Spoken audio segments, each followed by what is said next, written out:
Hey guys, tonight we travel back to Imperial Rome too, a time when sandals slapped against marble halls. Olives were a delicacy of power, and your fate could depend on how your toga was folded. We re-stepping into the shadow of one of history's most bizarre emperors, Gaius Julius Caesar Augustus. You might know him better by his infamous nickname. You're in the palace now. Marble everywhere. Golden statues of yourself line the halls. You're surrounded by senators whispering about you behind your back. But you don't care. You're emperor. And your favorite horse. You're about to make him a senator. Yes, a horse. Named in... Tonight, we explore the strange, sleep-softened truth of why an emperor might do such a thing, and what it says about the empire, about power, and about humanity itself. You probably won't survive this. I mean that literally most people who got too close to Caligula didn't. But for now, you're safe under your blanket. So, before you get comfortable, take a moment to like the video and subscribe, but only if you genuinely enjoy what I do here. Let me know in the comments where you're watching from and what time it is. For I love seeing how far this little channel travels. Now, dim the lights, maybe turn on a fan for that soft background hum, and let's ease into tonight's journey together. It begins not with Caligula, but with a child on a Roman military campaign. Little Gaius grew up in the saddle. He was the son of Germanicus, a general beloved by Rome's people. His nickname, Caligula, means little boots, from the tiny soldier-esque shoes he wore when tagging along with the army. To the troops, he was a sort of mascot. To historians, this detail matters because it is the origin of a myth. The emperor who started as a child soldier and lost his mind somewhere on the road to power. By the time Caligula came to power in 37 CE, Rome was already in a strange place. His predecessor, Tiberius, had grown paranoid and reclusive, ruling the empire from the island of Capri.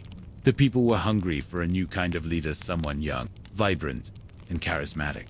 And at first, that's exactly what Caligula was. For the first few months, he reduced taxes, released political prisoners, and even brought back long-forgotten public games. The people adored him. But then, after a mysterious illness, or perhaps an assassination attempt, everything changed. Historical sources, mostly written by elite Roman senators, who warranty Caligula's biggest fans, paint the rest of his reign in lurid colors. They claim he began declaring himself a living god. He built temples in his own name. He demanded to be worshipped alongside Jupiter. And, according to the ancient historian Suetonius, he developed an eerie attachment to his favorite racehorse.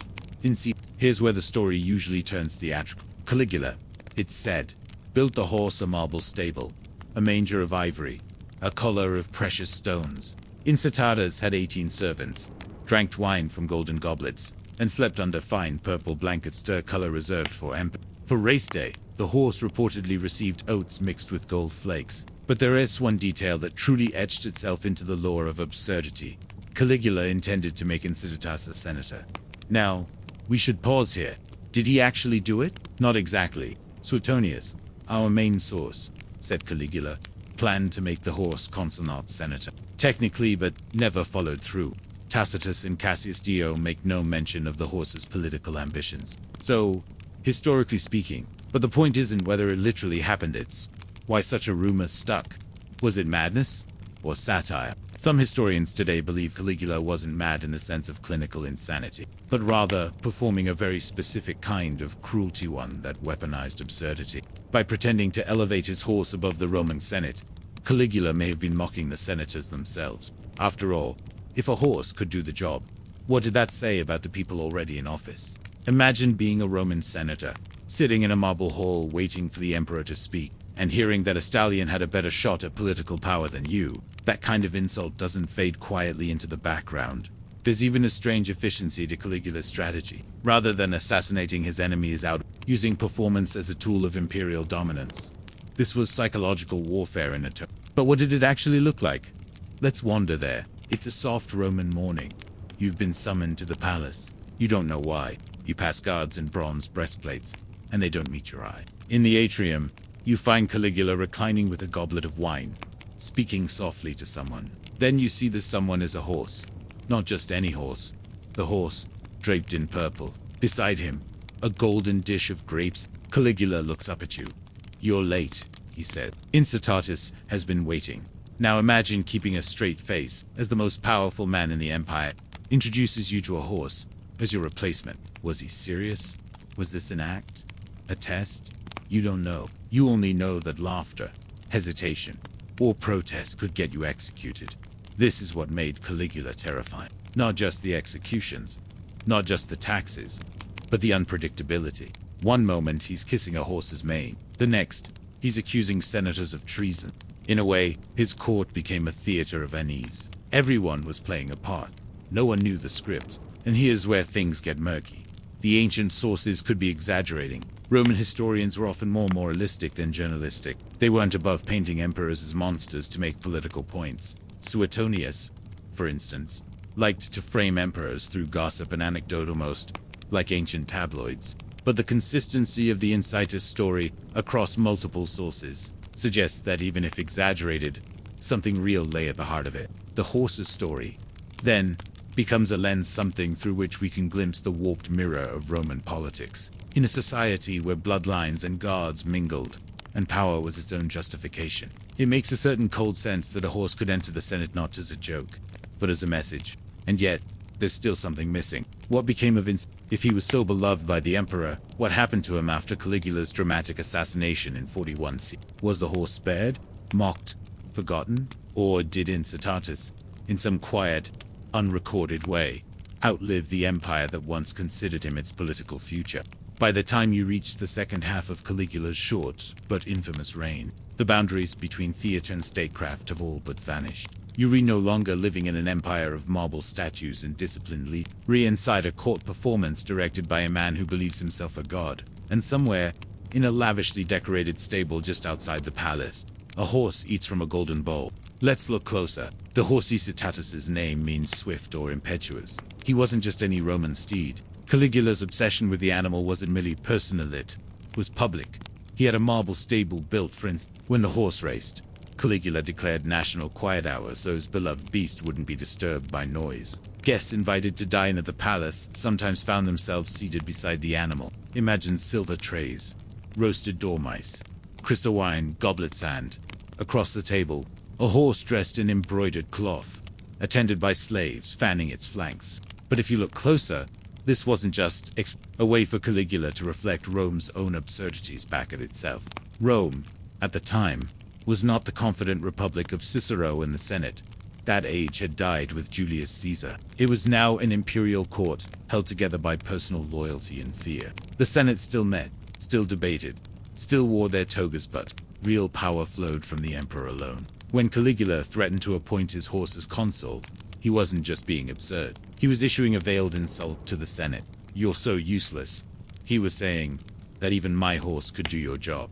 And he wasn't wrong. The Senate had become largely symbolic, a chorus to the emperor's drama. Caligula's theatrics weren't without precedent either. The Roman world had always had a taste for the extravagant and bizarre. Emperors had deified themselves, held orgies in honor of Jupiter, and turned dinner parties into reenactments of myth.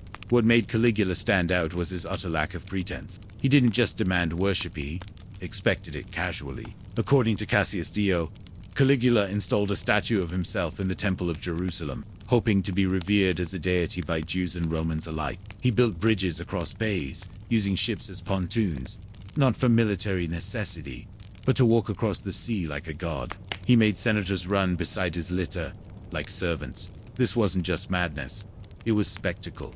He ruled by confusion. One day he rewarded loyalty with gifts of land. The next, he exiled the same loyalists for imagined offenses. He made jokes of executions.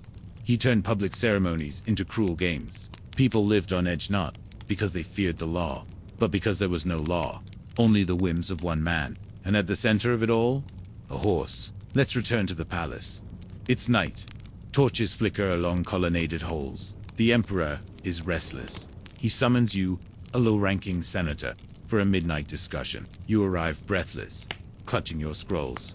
The guards usher you into the atrium. There, standing beneath a fresco of Jupiter hurling thunderbolts, his mane is braided with golden thread. On one hoof, an emerald ring has been delicately slipped. Caligula steps out from the shadows. He smiles. Incitatus, he says, has been thinking about agricultural reforms. You nod. What else can you do? The deeper truth, perhaps, is this. Incitatus was a kind of prophecy. a sign that the Roman Empire was becoming something new, not a republic governed by law, but a stage for imperial personality. You see, Rome wasn't built on rationality. It was built on myth, glory, and pageantry. Caligula simply pushed those impulses to their limits. And yet, what did it mean for ordinary Romans? If you were a baker in the Subura district, what did it matter that the emperor's horse had a gold-plated manger? If you were a soldier in Syria, did Incitatus's potential consulship make your pay arrive any faster? Probably not. But word spread. Even in a time without newspapers, gossip moved like wildfire through the taverns and baths. Stories of the emperor's madness fueled anxiety, but also people feared him. Yes, but they also couldn't look away. Modern historians debate the degree of Caligula's so-called madness. Was it a mental breakdown after illness, a side effect of absolute power, or a performance of deliberate rejection of republican norms? Maybe it was all of those. Maybe none. But there's something else to consider. Something easy to miss in the glitter and gore. The silence of while senators plotted and citizens whispered, the horse never spoke. He simply lived pampered, perfumed, polished. A blank slate upon which Caligula wrote his message to Rome. Was it about loyalty? Incitatus would never betray him. Was it about control? A beast could not defy imperial will. Or was it, in the end, just a joke? A cruel one. Yes, a strange one. But jokes often revealed more than speeches. Still, the days ticked by. Caligula's erratic behavior escalated. He accused Jupiter of treason. He claimed he could move the moon. He humiliated his own gods by having them dress as women. Behind palace walls, conspirators began whispering. The Praetorian Guard, the elite soldiers tasked with protecting the emperor, were losing patience. Senators felt mocked. The empire teetered, but he kept eating his golden oats. And then came the Ides of January 41 CE, narrow hallway. Sharp whispers.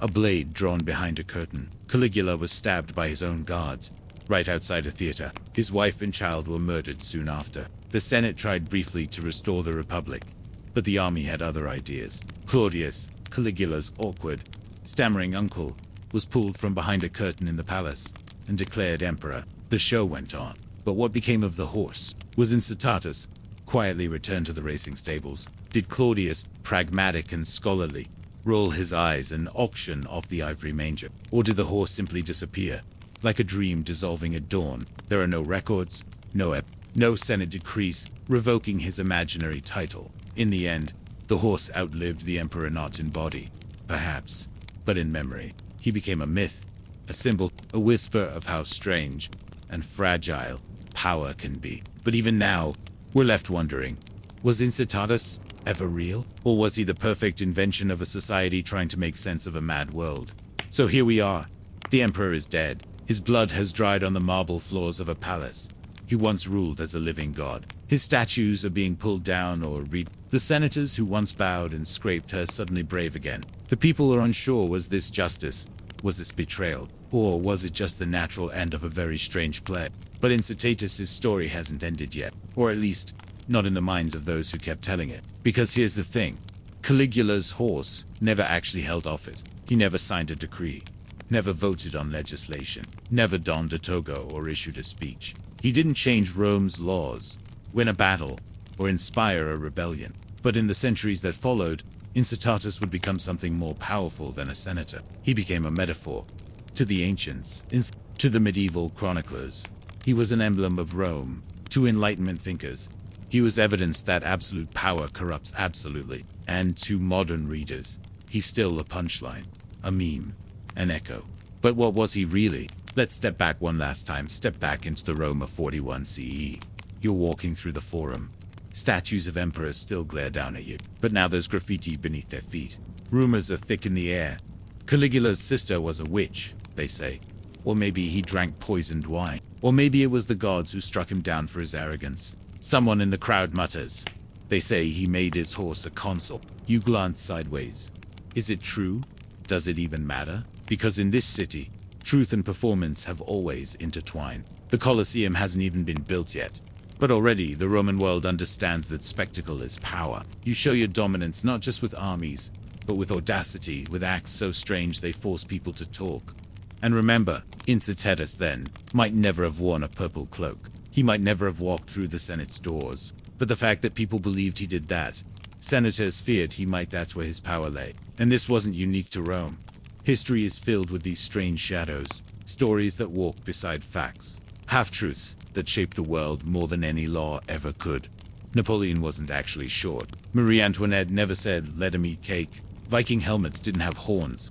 And yet, we remember all of those things, because they speak to something deeper than facts. They speak to fears, to symbols, to warnings. Caligula's horse is a warning that politics, when stripped of reason, becomes performance.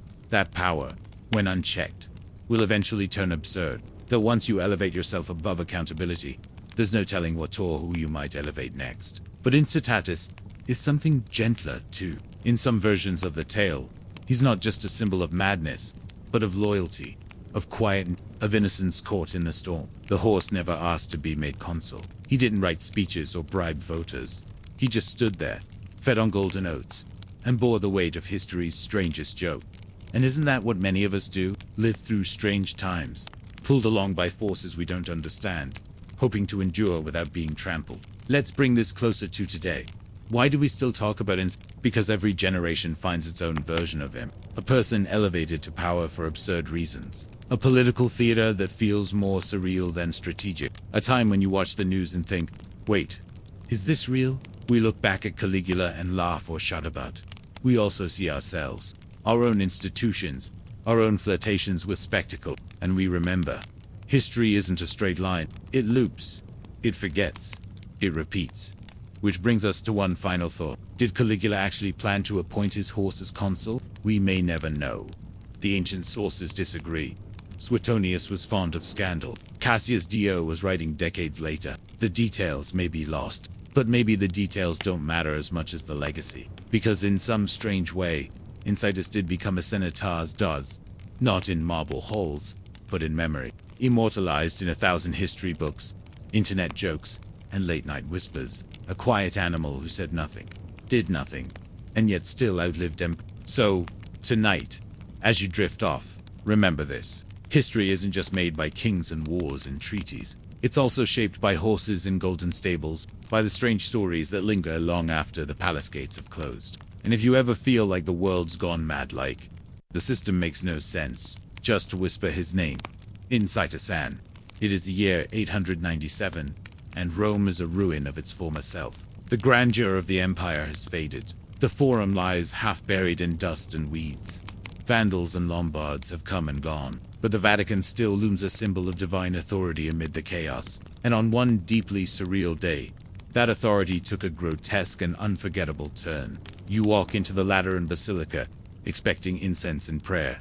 Instead, you find a court, and at the center of it all, a corpse. He is slumped on a throne, dressed in papal robes, with a crown placed awkwardly on his crumbling skull. His skin is parchmentine, stretched tightly over the bones. His fingers are curled like claws. 2 deacons stand behind him, holding him upright with ropes. This is Pope Formosus, and he is very, very dead. But today, he is also the defendant in a full papal trial. This real historical event is known as the Cadaver Synodize, one of the strangest episodes in the long, often turbulent history of the Catholic Church. It is a story of revenge, power, and spectacle. A story in which theology becomes theater. And like so many bizarre chapters of history, it starts not with madness, but with politics.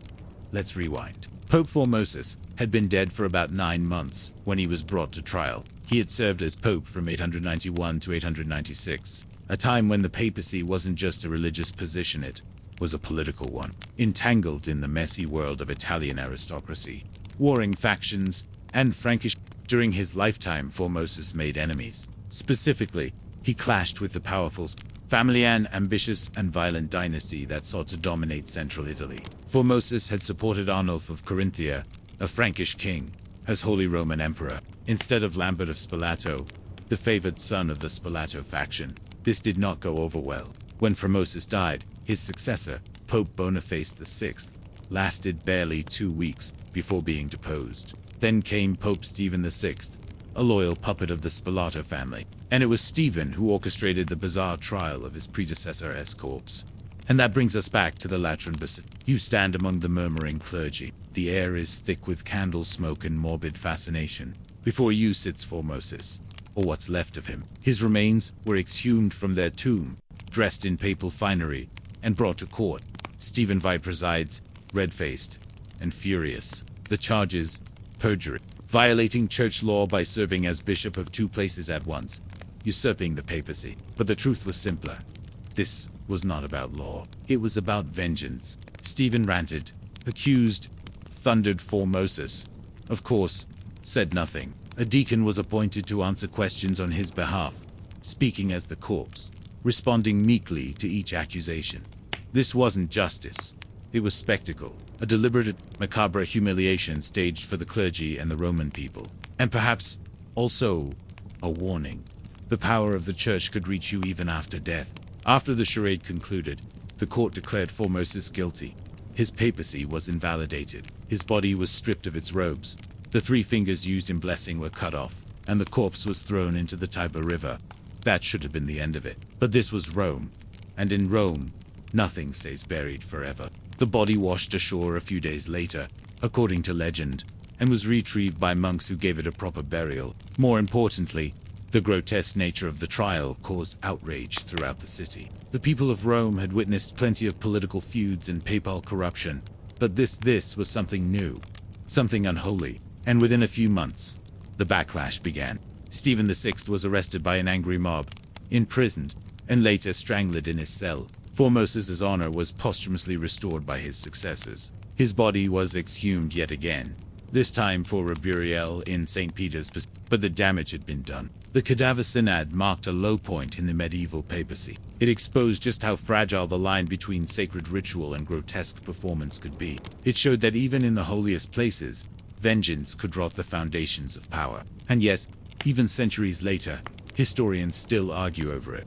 Was Stephen VI truly mad, or simply a desperate man acting on behalf of a dangerous political family? Was the trial an outlaw, a symptom of something deeper within medieval religious authority? Even the name, Cadaver Synod, feels like a satire, a phrase you'd expect from a dark comedy rather than a church chronicle. And yet it's real, documented, preserved in manuscripts and church histories. You can almost imagine the scene. Torchlight flip. The stench of embalming oils lingers. A pope screams at a corpse, his voice echoing through the nave. And outside, the Roman people wonder how faith and power could twist so grotesquely together. And you wonder, what was the deacon thinking? Standing there, speaking on behalf of the corpse. Did he believe the trial was real? Did he fear for his soul? Or was he simply trying to survive the madness of his time? You might never know. But one thing is clear. History is not made only of noble decrees and sacred hymns. Sometimes, it is made by putting a dead pope on trial. You're back inside the Lateran Basilica, but this time, the torches have been extinguished. The basilica sits silent, shamed, and dim. The smell of wax still lingers. The stone floor has been scrubbed. But you know what happened here? So does everyone in Rome. Word spreads fast in a city like this. The corpse pope, the screaming Stephen, the severed fingers, all of it is now whispered in alleys, carved into walls, muttered by priests behind closed doors. The papal court has turned into something closer to a circus. And behind it all is the scent of decay, not just of a body, but of an institution beginning to rot from within. Because even though Stephen VI is still technically pope, his days are numbered. He's made a mistake not just in dragging Formosus's body from its tomb, but in misreading the limits of what the Roman people and clergy would tolerate. You see, the people weren't blind to corruption. They knew the papacy had been shaped by powerful Roman families, by emperors meddling in elections, by bribes and rivalries. But the Cadaver Synod crossed a different kind of line. It made a mockery of both life and death, of both law and liturgy. For the average Roman, it wasn't just shocking, it was deeply unsettling. This wasn't just about vengeance anymore. It was about trust, about what happens when the most sacred symbols are turned into farce. Let's take a closer look at Pope Stephen VI. He came from the lower aristocracy, possibly of Roman or Lombard background. He wasn't born into power, but rose through clerical ranks under the protection of the powerful Spoletan Agil. It's important to remember that in this era, Italy was not a unified nation, but a patchwork of territories. The Papal States, the Kingdom of Italy, the Frankish Empire, the Byzantine holdouts in the south. Everyone wanted a piece of the papacy, not for spiritual reasons, but because the Pope could crown him, or refuse to. That's what made Formosus so dangerous. He'd crowned Arnulf of Carinthia, who had marched into Italy and briefly seized power from Lambert. But after Arnulf fell ill and returned north, Formosus died and Despolitans regained control. Stephen's trial was their revenge. But Stephen misunderstood his audience. He thought the church would rally around him, would cheer as he humiliated a predecessor. Instead, the trial became a grotesque performance that discredited the office itself. He had underestimated how many allies Formosus still had and how many enemies he was making in real time. Within months, the backlash was everywhere. Clergy who had once remained quiet now grumbled about sacrilege. Nobles, fearing the papacy was becoming unstable, began distancing themselves. Ordinary people whispered that Stephen was cursed, that dragging a corpse through the courts had awakened something dark. There are no full transcripts of what happened next, but we know that riots broke out in Rome. Stephen was seized by his enemies, deposed by a synod, convened in not long after, he was strangled in his cell. It happened quietly. No ceremony, no trial, just a whispered end to a man who had made too much noise. But the story didn't end with his death. In fact, it deepened. The papacy entered a period historians now call the Saeculum Obscurum, the Dark Century. Roughly, from 904 to 964, a string of short papacies, assassinations, and familial control would plague the Holy See. The Cadaver Synod, while not the beginning of that chaos, became a symbol of it, the sign that the sacred had become political theater. Pope Theodore II, who served only 20 days, annulled the Cadaver Synod entirely. He declared Formosus acts valid, retrieved his body, and reburied with honors in St. Peter's. His successor, Pope John IX, confirmed that reversal and went further. He banned trials of the dead. It was, perhaps, a necessary thing to spell out in church law, but the damage had already been done.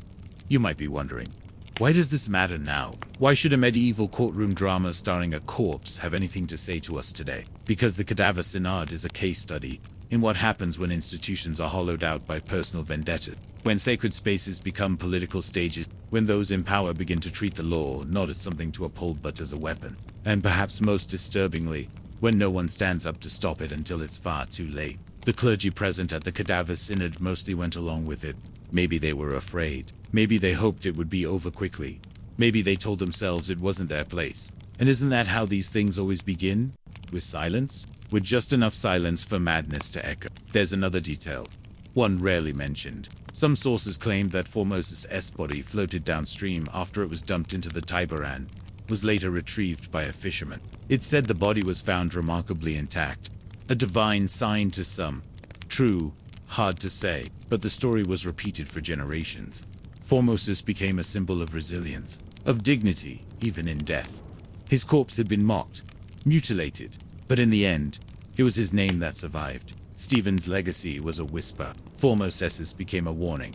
So the next time you hear about the absurdity of history, the horse senators, the corpse trials, the royal food tasters, it's worth remembering.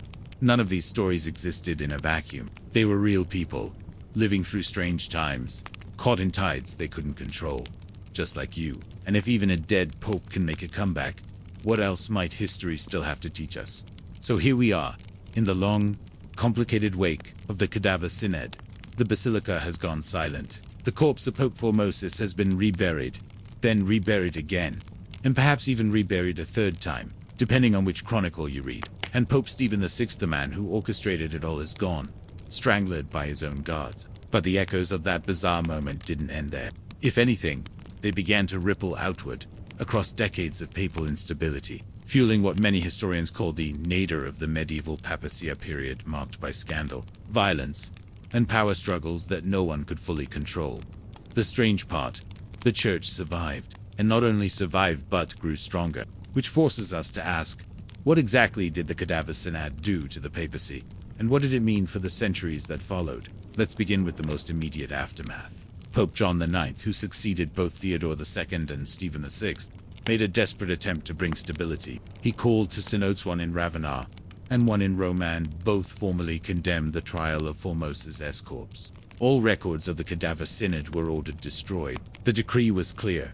Never again would the dead be put on trial. It was, For medieval canon law, a moment of rare clarity. But the shadow lingered. By trying to erase the event, the church made it unforgettable. Even centuries later, historians and theologians would dig through scattered texts to piece together what really happened. The very absurdity of it gave it power. And not long after, the papacy slipped further into chaos. The 10th century saw popes deposed by armed gangs, poisoned by rivals, imprisoned by nobles. One pope, John XII, reportedly turned the Lateran Palace into a brothel. Another sold his papacy and then tried to buy it back. The cadaver synod had opened a door that could never quite be closed again, because it had revealed the uncomfortable truth that power, even sacred power, is never immune to humiliation. Once you've dressed a corpse in robes and called it a heretic, the line between solemnity and absurdity is never quite as firm. And yet, paradoxically, the church endured. It adapted. Over the centuries, the papacy would recover its authority, grow more centralized, and eventually become a key player in shaping European politics, sponsoring crusades, presiding over empires, and shaping moral discourse. But the scars remained. Even today, in dusty Vatican libraries, the Cadaver Synod is referenced with an air of embarrassed bewilderment. The Latin texts don't dwell on it. The official records barely mention it. But it's there a story that refuses to die, just like the corpse at its center. And what of Formosus himself? He was, by most accounts, an able pope to... His only real crime was choosing the wrong emperor to support in a volatile time. But history remembers him not for his papal acts, or his policies, but for what was done to him after he died. He didn't speak at his trial. He didn't defend himself. He didn't write letters, issue bulls, or deliver speeches. And yet, his silence became the loudest voice of that decade, because it forced everyone else to speak, and it forced the church to answer questions it wasn't ready for. What does authority mean if it can be undone after death? What is justice, if even corpses can be judged? What is sacred, if sacred robes can be draped over bones in mockery? These questions don't have easy answers. Maybe they never did, but they linger, even now. And the Cadaver Synod isn't just a bizarre footnote in church history. It's a parable, a reminder of how institutions lose their way not with a single crime, but with a series of compromises, a chain of silences, a failure to say this is too far. Because here's the unsettling part. No one stopped it. Not the cardinals, not the clergy, not the deacon who stood and answered questions on behalf of a corpse. Everyone played their part, hoping the madness would pass. And that's the real legacy of the Cadaver Synod. Just that it happened, but that it was allowed to happen. That even the sacred, when left unguarded, can become grotesque. And yet, there's a quiet lesson buried beneath the absurdity. The church, shamed and shaken, did eventually respond. It condemned the trial. It buried Formosus with honor. It outlawed the prosecution of the dead. It tried to learn. And maybe, in its own strange way, the Cadaver Synod became a kind of turning point. A moment so bizarre, so indefensible, that it shocked the institution into remembering what it was supposed to be. That's the other side of bizarre history. Sometimes, the absurd is what brings the sacred back into focus. So, tonight, as you ease into sleep, let that image rest quietly in your mind, not just the corpse pope, but the quiet aftermath. The basilica returned to stillness, the robes folded away, the torches dimmed, and somewhere, in the cool Roman earth, a pope finally at peace. There's a bend in the road along the Ohio River, tucked in the hills of Boone County, Kentucky. It's the kind of place you might drive past without noticing a general store, a bar, a scattering of homes, maybe a few pickup trucks parked beneath shade trees. But if you stop and ask around, you'll hear something strange. You'll hear that the town's mayor is a dog, not figuratively, literally. Welcome to Rabbit Hash. Population, less than 500. Known for its historic general store, its preservation society, and yes, for electing dogs to public office. But behind this small-town oddity is something more than a joke. It's a glimpse into how community, tradition, and charm can sometimes say more about governance than politics ever could. The story begins not with a ballot box, but with a fundraiser. It was 1998, and Rabbit Hash needed money. The town's historic general store, dating back to the 1830s, was showing its age. Locals wanted to preserve the charm of their town, but federal grants were hard to come by, and time was short. So someone proposed an idea equal parts brilliant and absurd. What if they held an election for a dog? Not just a mascot, but a proper, unofficial mayor. People could vote by donating money in the name of their chosen candidate. The more you donated, the more votes your candidate received. Every dollar was a ballot. All proceeds would go to preservation efforts. The idea caught on. Dogs of all shapes and breeds began to run for office. Posters went up. Campaign slogans were dreamed up. One candidate promised a bone in every bowl. Another promised to sniff out corruption. The people of Rabbit Hash, along with amused outsiders, donated generously. In the end, the winner was Goofy Born Mancahoon, a mixed-breed dog with floppy ears and a laid-back demeanor. Goofy became the town's first canine mayor. He attended public events, posed for photographs, and most importantly became the face of Rabbit Hash's preservation campaign. It was a success. The town raised the money it needed. The general store stayed open, and a tradition was born. You might be tempted to laugh this off as rural kitsch or a publicity stunt, but look closer, because what Rabbit Hash had done, unintentionally, was solve a problem bigger than its. It created civic engagement in a place where government had little real power. It invited participation not through policy debates or partisan bickering, but through joy, through absurdity, through the universal appeal of a friendly dog with a good name. And they kept going. After Goofy passed away, Junior Cochrane, Black Lab, was elected mayor in 2004. He served until 2008, when he was succeeded by Lucy Liu, a charismatic border collie, who would become something of a local celebrity. Lucy Liu had a Facebook page, gave interviews, and even announced a run for president in 2016. National outlets covered it. Tourists came to take selfies with the mayor. But behind the humor, something real was happening. Rabbit Hash was becoming a living postcard of Americana, a place where community spirit took the form of canine campaigns and backyard fundraisers. The elections became a tradition every few years, with dozens of dogs and, eventually, some cats, and even a donkey entering the race. But no matter who ran, the funds always went back into the town, fixing roofs, restoring buildings, keeping the general store running. And there's something deeply democratic about it, isn't there? Sure, the dog isn't making zoning decisions, but the town is voting, contributing, showing up. They're participating in civic life, in their own quirky way, and maybe that's the point. In a world where politics often feels heavy, divisive, and cynical, Rabbit Hash offers an alternative vision, one where the mayor has fur, policies involve belly rubs, and campaign scandals are limited to chewed shoes. And that raises a curious question. Does a town like Rabbit Hash need a real mayor? Boone County handles the official governance utilities, taxes, law enforcement, but when it comes to identity, pride, and local character, the mayor of Rabbit Hash wears a collar and greets visitors with a tail wag. And it works, because Rabbit Hash isn't just about buildings and roads. It's about people coming together, laughing, together, investing in something bigger than themselves, even if that something is a bloodhound. Wilbur, who was running on a pro-tree platform. There's something pure in that, something unfiltered by ideology or bureaucracy. And in a way, Rabbit Hash has preserved something rare, a sense of civic trust. People trust the mayor because the mayor is just a symbol. The real power is in the community that keeps electing dogs, keeps restoring buildings, keeps showing up to vote with their dollars. So maybe the strangest part of all isn't that the mayor is a dog. Maybe it's that, somehow, it works. And in a political world often ruled by ambition and ego, maybe a little humility, tongue-lolling kind is exactly what's needed. By now, the story of Rabbit Hash has spread far beyond Kentucky. News anchors chuckle over it during slow segments, tourists detour off highways just to snap photos with the mayor, and journalists try to answer the same question over and over again. Why? Why would a town choose a dog over a human? But for the people of Rabbit Hash, the answer is simple. The dog didn't disappoint them. Let's look at Lucy Liu. For instance, she was a striking border collie, smart and photogenic, with one ear perked and the other flopped, a visual metaphor, some joked, for balancing responsibility with fun. Elected in 2008, Lucy Liu held a symbolic office for 8 years, longer than many actual political leaders manage in modern democracies. During her time as mayor, she oversaw the community with grace. She presided over fundraising events. She posed patiently for wedding parties and bus tours. When the historic Rabbit Hash General Store was tragically gutted by fire in 2016, Lucy Liu's platform proved unexpectedly critical.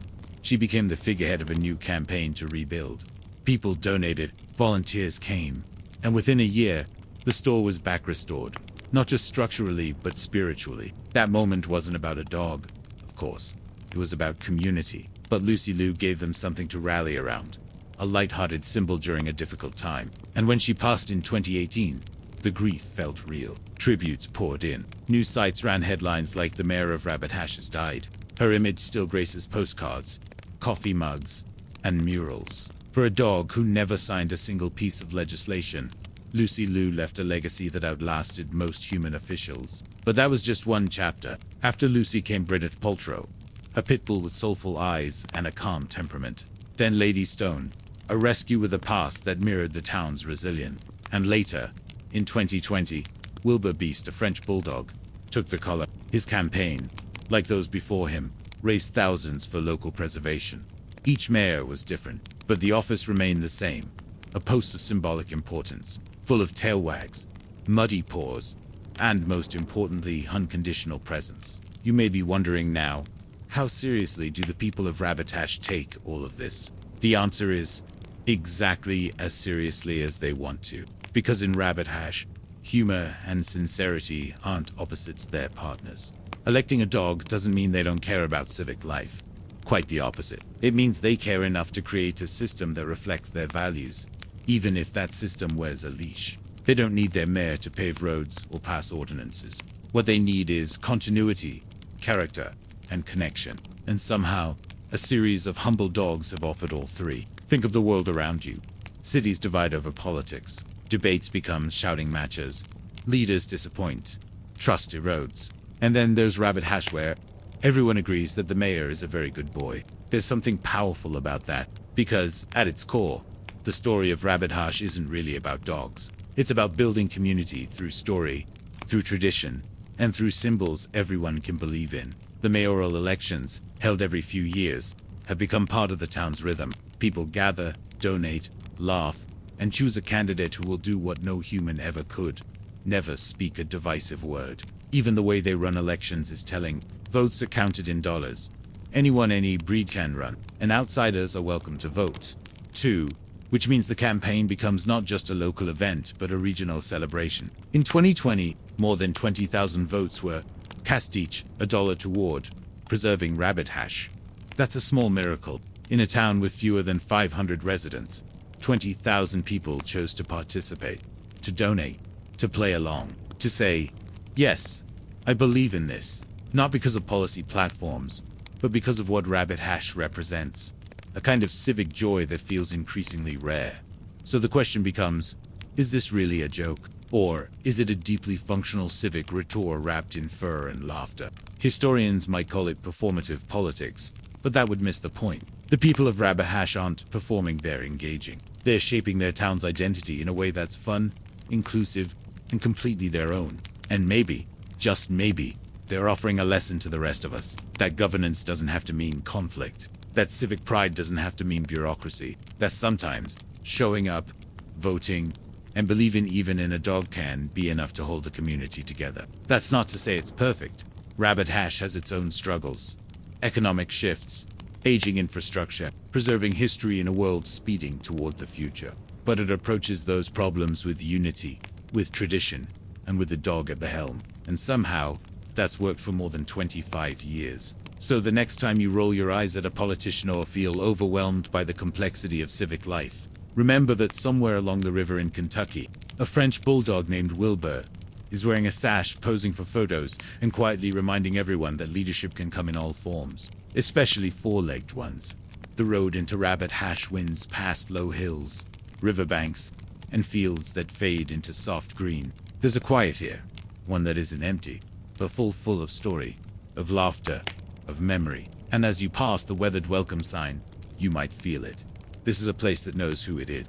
In a world obsessed with moving forward, Rabbit Hash has chosen to lean into the past, not with stubbornness, but with charm. And oddly enough, its mayors, all four-legged, have become the most effective ambassadors of that choice. By now, the concept of a dog mayor might seem quaint, maybe even silly. But when you walk through Rabbit Hash, it feels real. Not because anyone thinks the dog is actually in charge, but because everyone understands what the dog represents. Continuity, community, a shared joke that holds people together. And that joke has had real consequences. The mayoral elections, now held every few years, have raised tens of thousands of dollars for preservation efforts. Each campaign is a blend of comedy and commitment. Local families nominate pets, write platforms, print posters, and canvass for votes. Visitors contribute, vote with their wallets, and share stories. It's whimsical. Yes, but it works. In 2020, Wilbur Beast, the French bulldog, was elected with overwhelming support. He defeated a beagle named Jack Rabbit and a golden retriever named Poppy.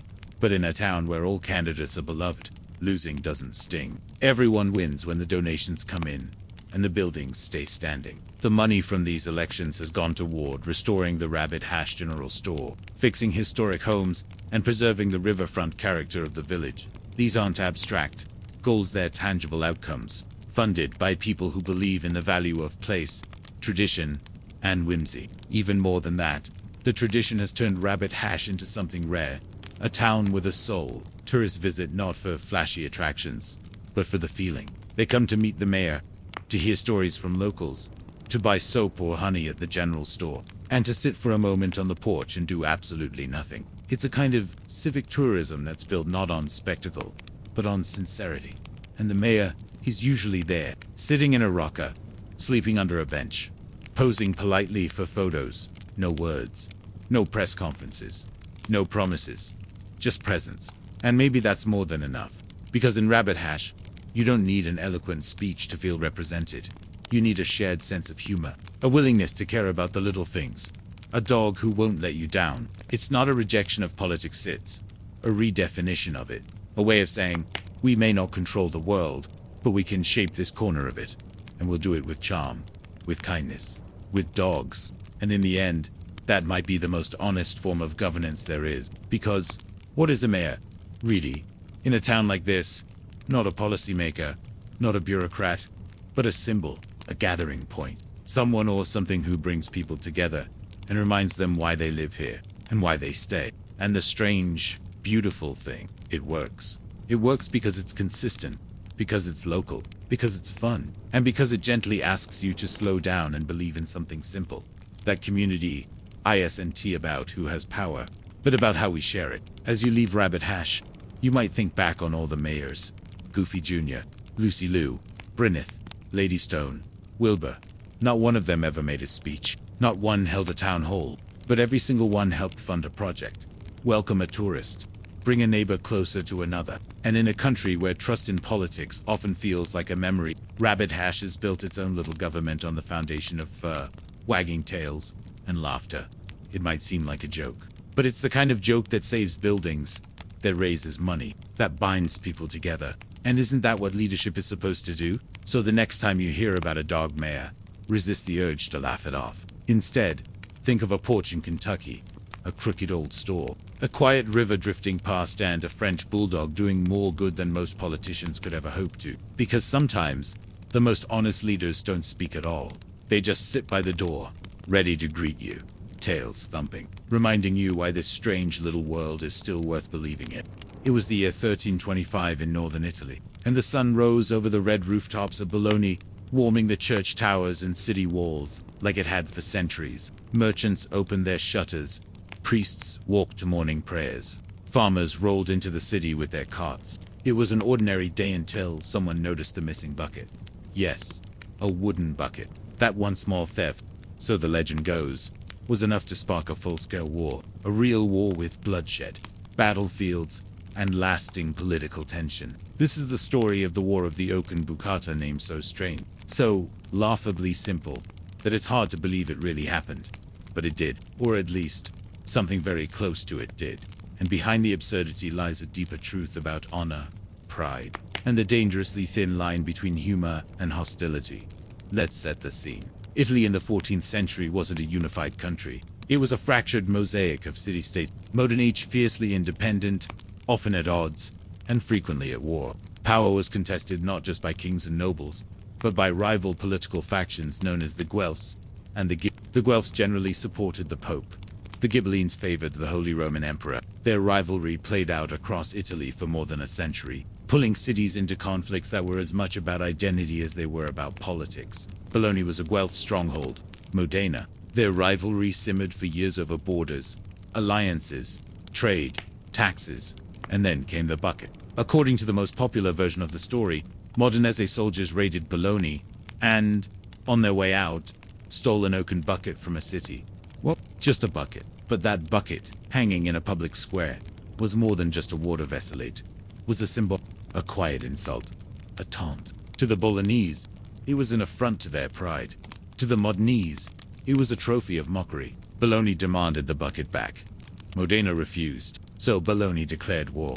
Now, to be clear, historians debate the exact details. The bucket theft may have happened after the war, not before. It might have been symbolic, not literal. But the fact that the story endures nearly 700 years later speaks volumes, because people remember what's ridiculous. And there's something about a war over a bucket that refuses to be forgotten. The conflict that followed was anything but comical. Tensions escalated into full military engagement. Thousands of soldiers were drawn into the fray. Bologna mustered a massive force. Estimates ranged from 30,000 to 32,000 men, including knights, militia, and foreign allies. Modena's army was smaller, but better prepared. The two sides met at Zappolino, a small village near the disputed border. The date, November 5th. Despite being outnumbered, Modena routed the Bolognese forces. The Bolognese armies scattered, and the survivors retreated home in disarray. Modena seized the moment, chasing the remnants back to the city walls and, in one final twist of mockery, they stole another bucket from a Bologna. This one they took back and displayed triumphantly in Modena's city hall. And here's the part that no one can quite believe. That second bucket is still there. To this day, in the Torre della Ghirlandina bell tower, in Modena you can find it. A simple wooden pail, mounted in a glass case, preserved like a national treasure. Tourists stopped to take pictures. Locals smiled knowingly. Historians shake their head. It's a reminder that sometimes the smallest things reveal the largest truths. Because the War of the Oaken Bucket wasn't really about a bucket. It was about ego, honor, and centuries of factional rivalry. The bucket was the excuse, the spark that lit a pile of political dry straw. And isn't that often how conflict works? Wars are rarely about what they seem. The cause on paper, the speeches, the declarations, the symbolic objects are just the visible surface. Underneath lie deeper tensions, histories of resentment, cycles of revenge, fragile identities waiting to be bruised. In that sense, the bucket was perfect. A humble object that suddenly carried the weight of centuries. And maybe that's why it stuck. Because long after the Battle of Zappolino faded into history, people remembered the bucket. The absurdity made the violence memorable. The comedy made the tragedy linger. And yet, life went on. The war didn't shift power dramatically. Borders remained largely the same. Neither Bologna nor Modena collapsed. But the memory endured an entire military conflict, memorialized by a single stolen object. A war over a bucket. It almost sounds like satire, but the details are real enough, and the lesson remains sharp. Sometimes, it's not the size of the object that matters. It's the meaning we attach to it. And when pride is involved, even a bucket can start a war. By now, you've probably realized the bucket wasn't really the cause. It was the culmination, the tipping point in a long, bitter feud between Bologna and Modena. Two rival city-states steeped in ideology, pride, and a shared history of mutual suspicion. And yet, the bucket remains, the detail people remember. Maybe because it feels so small, so human, so absurdly out of place amid swords and lances, banners and blood. But if you dig deeper, you'll find that absurdity and reality often sit side by side. After their decisive victory at the Battle of Zappolino in 1325, the Modenese returned home triumphant. Their outnumbered forces had humiliated the larger Bolognese army. As if to punctuate the point, they paraded the stolen oaken bucket through the city and placed it, ceremonially, in a guarded chamber inside the Ghirlandina tower. It was a taunt but also a triumph. The Modenese had defended their land, their honor, and their faction. The Bolognese, meanwhile, were left to reckon with a very public failure. But let's pause here and talk about those factions again. The Guelphs and Ghibellines.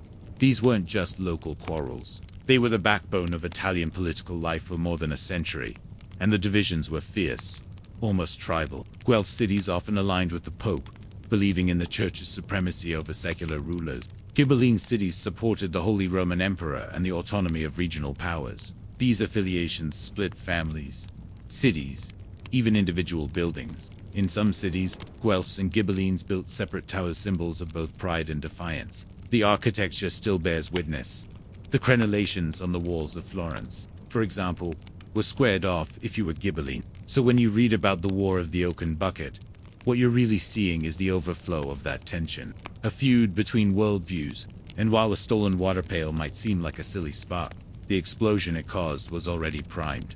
After Zappolino Modena held the upper hand, but they didn't press further. They didn't occupy Bologna or demand crippling concessions. Instead, they withdrew victorious, proud, and content to let the bucket say what their armies no longer needed to. Bologna, for its part, never forgot the humiliation. They tried to erase the memory in official documents, minimizing the defeat, emphasizing their resilience, and quietly rebuilding their forces. But the bucket story lingered not just in Modena's triumphant poetry and folk tale, but in the regional consciousness of northern Italy. A bucket is a symbol. Yes, but symbols matter. They become shorthand for larger truths, and over time, the story of the war evolved. Local bards sang songs about it. Chroniclers argued over the details. Was it one bucket or two? Was the original made of oak or chestnut? Did the Modenese soldiers steal it as a joke, or was it an accident? Did Bologna ever try to steal it back? The answer to all of these questions is maybe, because, as with many strange corners of history, the facts and the myth are now fused. The bucket exists, you can still visit it but the war around it has become more than a series of battles. It's become a parable, and parables have power. Even in the Renaissance, Italian playwrights and poets were referencing the War of the Oaken Bucket as a cautionary tale. Voltaire, centuries later, cited it as a prime example of the absurd causes behind human conflict. And modern historians still scratch their heads at the story, unsure how to treat it. Comedy, tragedy, both. Let's imagine for a moment what it would be felt like to be a soldier as you stand in the cold, armored, sword in hand. You've left your family behind to defend your city. You're told you're fighting for honor, for Modena, for the Emperor. But in the quiet moments, someone jokes all this over a bucket. You might laugh, or you might not. Because war, as always, is not a joke to the people in it. More than 2,000 were reported dead or wounded as livelihoods were disrupted. Farmers fled their fields. Merchants lost trade routes. Young men did not return. A joke can turn serious fast, especially when pride and blood are involved. But even in the seriousness, the absurdity endured. And centuries later, that may be the most telling detail of all. Because while the cities recovered, and the factions faded, and Italy slowly inched toward unification, the bucket remained, preserved, polished, protected, displayed behind glass, not as a utilitarian object but as a relic. You can still visit it today. It's dark with age, bound with metal hoops, cracked with time, but it endured. And if you look closely enough, you might see more than wood. You might see 1,000 years of rivalry, laughter, loss, and pride. It doesn't speak, but it tells a story. And like so much of history, the story isn't about what it seems, because it's never just a bucket. It's what we're willing to fight over when we stop listening to each other. So now we arrive at the final piece of this curious tale, simple wooden bucket, still suspended in a bell tower, whispering across centuries about the fragile absurdity of human conflict. Modena still proudly displays it. The Secchio di Modena of the bucket of Modena sits behind glass in the Torre della Galleria, not with grandeur, but with a quiet grin. No gold, no inscription, just a dented wooden pail that outlived every general who ever fought over it. But what makes this story endure isn't just the bucket, it's the way we remember it. It is how a medieval skirmish of political posturing and factional arrogance came to be distilled into a single, laughable symbol. A war, remembered not for its generals or strategies, but for a stolen container used to draw water from a well. The truth is, people remember absurdity more than they remember strategy. They remember symbols more than speeches. And a bucket wooden, ordinary, unmistakably humble was perfect for the role. The War of the Oaken Bucket has since become a kind of shorthand. A parable about an emblem of the ego-driven spirals that societies can fall into. When we say someone is fighting over a bucket, we don't mean they want water. We mean they've become trapped in a conflict whose origins no longer justify the consequences. That idea has endured through poems, plays, even political satire. In the 17th century, Alessandro immortalized the war in his epic mock-heroic poem The Sea, turning the story into a grandiose farce. complete with gods and metaphors. It was Homer meets Punch and Judeo-cosmic wars sparked by petty. But Tassoni understood something timeless, that the most lasting human dramas often begin with something trivial. And that's where the power of this story lies. Not in its body count, not in its military significance, but in the mirror it holds up to us. We've all had our bucket moments, times when a small slight, an insult, a disagreement, a minor low sparks, something bigger, maybe not a literal war, but a feud, a break, a spiral of stubbornness. And in that sense, the War of the Oaken Bucket isn't ancient history. It's a reflection. One can imagine the Modenese commander polishing his armor the night before battle, wondering if this was really worth it. One can imagine the Bolognese council debating how to respond, knowing that to do nothing would look weak, but to go to war over a bucket would look foolish. And yet, they marched, because pride has its own gravity. And once you fall in, it's hard to stop. You may wonder, then, what happened in the long run. In the centuries after the war, Bologna and Modena continued to spar intermittently, economically, culturally, but eventually, as Italy moved toward unification in the 19th century, those divisions softened. The factions of Guelph and Ghibelline became historical footnotes. The bucket, however, remained on display. Today, the cities exist peacefully side by side. Students attend university in Bologna, the oldest university in Europe, founded in 1088, without thinking much about medieval alliances. Modena thrives with its balsamic vinegar, Pavarotti heritage, and car factories. The border between the two is now little more than a highway exit, and yet, the bucket still hangs. It's a museum piece now, roped off like a relic. Tour guides tell the story with a smile. School children roll their eyes. Couples take selfies. Some know the history, most don't. But the symbol lingers, because the bucket has outlived the war, outlived the politics, outlived the people. And that's something worth thinking about. We fight over many things. Resources. Yes, beliefs, of course. But often, the spark is smaller. An insult, a refusal, a bruised ego. And those small sparks, when fanned by pride or ideology, can ignite into something larger than anyone intended. In that way, the War of the Oaken Bucket isn't just a curiosity. It's a lesson. A reminder that sometimes the line between comedy and tragedy is thinner than we think. So, as you drift off tonight, picture this. A silent bell tower in a northern Italian town. Wind brushing through medieval stone. Tourists shuffling past. And a simple wooden bucket dangling quietly in its glass case. Not just an artifact, but a witness. Not just a joke, but a warning. Because in the end, it's never just a bucket. It's the weight we give it. It's August 6, 1945. You're standing in here, the morning sun casting soft light across tiled rooftops and narrow streets. The city is waking, vendors setting up stalls, children walking to school, cyclists weaving through intersections. There's a stillness in the air, but nothing unusual. You're on a business trip, visiting from your hometown of The meeting has gone well. You're ready to return home. And then, at 8:15 a.m., the sky tears open. A flash, a pulse, a force so sudden and violent it seems to come from nowhere. In one moment, 80,000 people vanish into heat and ash. And yet somehow, impossibly, you survive. Your name is Tsutomu Yamaguchi. What happens next is beyond comprehension. Your body burns, your eardrums rupture, your clothes melt, but you crawl out of the rubble. You stagger through the ruins, past skeletons of buildings and people screaming for water. You find shelter, a hospital. You're treated as best as anyone can be, treated in a city with no power, no order, no clean water. But by the next day, August 7th, you're determined to go home. You're injured, traumatized, but alive, so you return to Nagasaki. It should have been the end of your story, a miraculous survival, a narrow escape from history's deadliest weapon. But 3 days later, on August 9th, you are in your office bruised and bandaged, explaining to your boss what happened in Hiroshima. And once again, the sky goes white.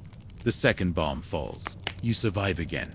This is not fiction. It is one of the most unlikely and most haunting true stories in modern history. Tsutomu Yamaguchi is the only officially recognized survivor of both atomic bombings. His story, though rarely taught in textbooks, opens a window into something we rarely consider. Not just the scope of war, but the intimate, human texture of it. Let's go back and follow his path more closely. Yamaguchi was a naval engineer working for Mitsubishi Heavy Industries. In early August, He had been on a routine business trip to Hiroshima, part of a team designing oil tankers. He had just wrapped up a 3-month assignment and was preparing to return to Nagasaki when the bomb fell. He was less than 2 miles from ground zero. At the moment of detonation, he had stepped off a streetcar and looked up to see an American B-29 overhead. He lost consciousness. When he awoke, his face and arms were burned. His eardrums had burst. The world was ash and silence. Staggering through the leveled city, he found shelter in a bombed-out building and reconnected with 2 other co-workers from Mitsubishi. Together, they made their way to a train station. His train was still running and boarded for Nagasaki. The journey took all day and night. He arrived home on August 8th, collapsed into his bed, and the next morning, despite his injuries, went to work. When he told his supervisor what had happened, the supervisor scoffed. One bomb destroyed an entire city. Impossible. And then, as if summoned by fate, the second bomb fell. This time, Yamaguchi was inside a concrete office building. He ducked behind a wall. The shockwaves shattered the windows but spared his life. His injuries worsened. He now had radiation exposure from 2 separate bombs, but again, he survived. His wife and baby daughter, by pure luck, had also survived. His wife had taken the child to find burn cream when the bomb hit. Their home was destroyed, but they were alive. It's difficult to overstate what Yamaguchi experienced, not just physically, but psychologically. 2 blinding flashes, 2 mushroom clouds rising into a world forever changed. And yet, he lived. 4 years afterward, Yamaguchi rarely spoke about it. He returned to work. He raised his children. He carried the pain quietly. He suffered from radiation sickness, from skin infections, from deep internal injuries. He lost hearing in one ear, but he lived. It wasn't until decades later that his story became public, and when it did, it raised an uncomfortable question. What does it mean to survive twice? To be caught not once, but twice, in the worst invention of human warfare. Yamaguchi's story challenges our idea of luck, of fate, of resilience, and perhaps most importantly, it forces us to confront something most of history glosses over: the intimate, unsensational lives caught in the gears of catastrophe. We often talk about Hiroshima and Nagasaki in numbers, tens of thousands killed, hundreds of thousands injured, but in Yamaguchi's story, the numbers collapse. There is only one man walking through 2 apartments, and that image burned, bandaged, bowed, but unbroken asks more questions than it answers. What does survival mean when the world around you dies? And how do you go on when you know, more than anyone else alive, what a nuclear bomb truly does? You are Tsutomu Yamaguchi. Your skin is blistered, your vision dimmed by ash and memory, but you're alive. Twice now, you've seen the sky rip open. Twice, you've heard the soundless roar that follows it. And twice, you've crawled out of the rubble when so many others never could. But what comes next may be harder than surviving the bombs, surviving the aftermath. In Nagasaki, the blast radius was smaller than Hiroshima due to the city's topography, but the destruction was no less complete. The bomb exploded in a valley, which helped contain the shockwave, but the heat and radiation cut through buildings, through bodies, through everything. Yamaguchi had barely recovered from the first blast. His bandages were soaked, his wounds heavy. Now, the second explosion reignited the trauma. Glass shrapnel embedded itself in his already injured body. The radiation sickness worsened. He vomited. He collapsed. His hair began to fall out. And yet, like so many others, he refused to die. In the days after Nagasaki was destroyed, Yamaguchi found shelter in an air raid shelter near his family home. His wife and infant daughter had miraculously survived again, having sought cover in a tunnel. For the next few weeks, their home became a makeshift clinic. Neighbors came seeking help, water, anything. Yamaguchi, despite his own failing health, offered what he could. It was a time of quiet desperation. Food was scarce. Water was often contaminated. The air stung with ash and death. And yet, as time passed, the family began to stabilize. Yamaguchi was 29 years old. By all rights, he should not have survived once, let alone twice. But he had, and while others tried to move on or forget, something in him refused to remain silent forever. In the decades after the war, Yamaguchi returned to his engineering work. He helped rebuild Japan's infrastructure quietly, methodically, with the steady hands of a man who had seen too much. But the weight of what he had witnessed never left him. Radiation poisoning lingered. His hair never grew back the same. He lost most of the hearing in his left ear. He endured chronic pain, ulcers, and infections.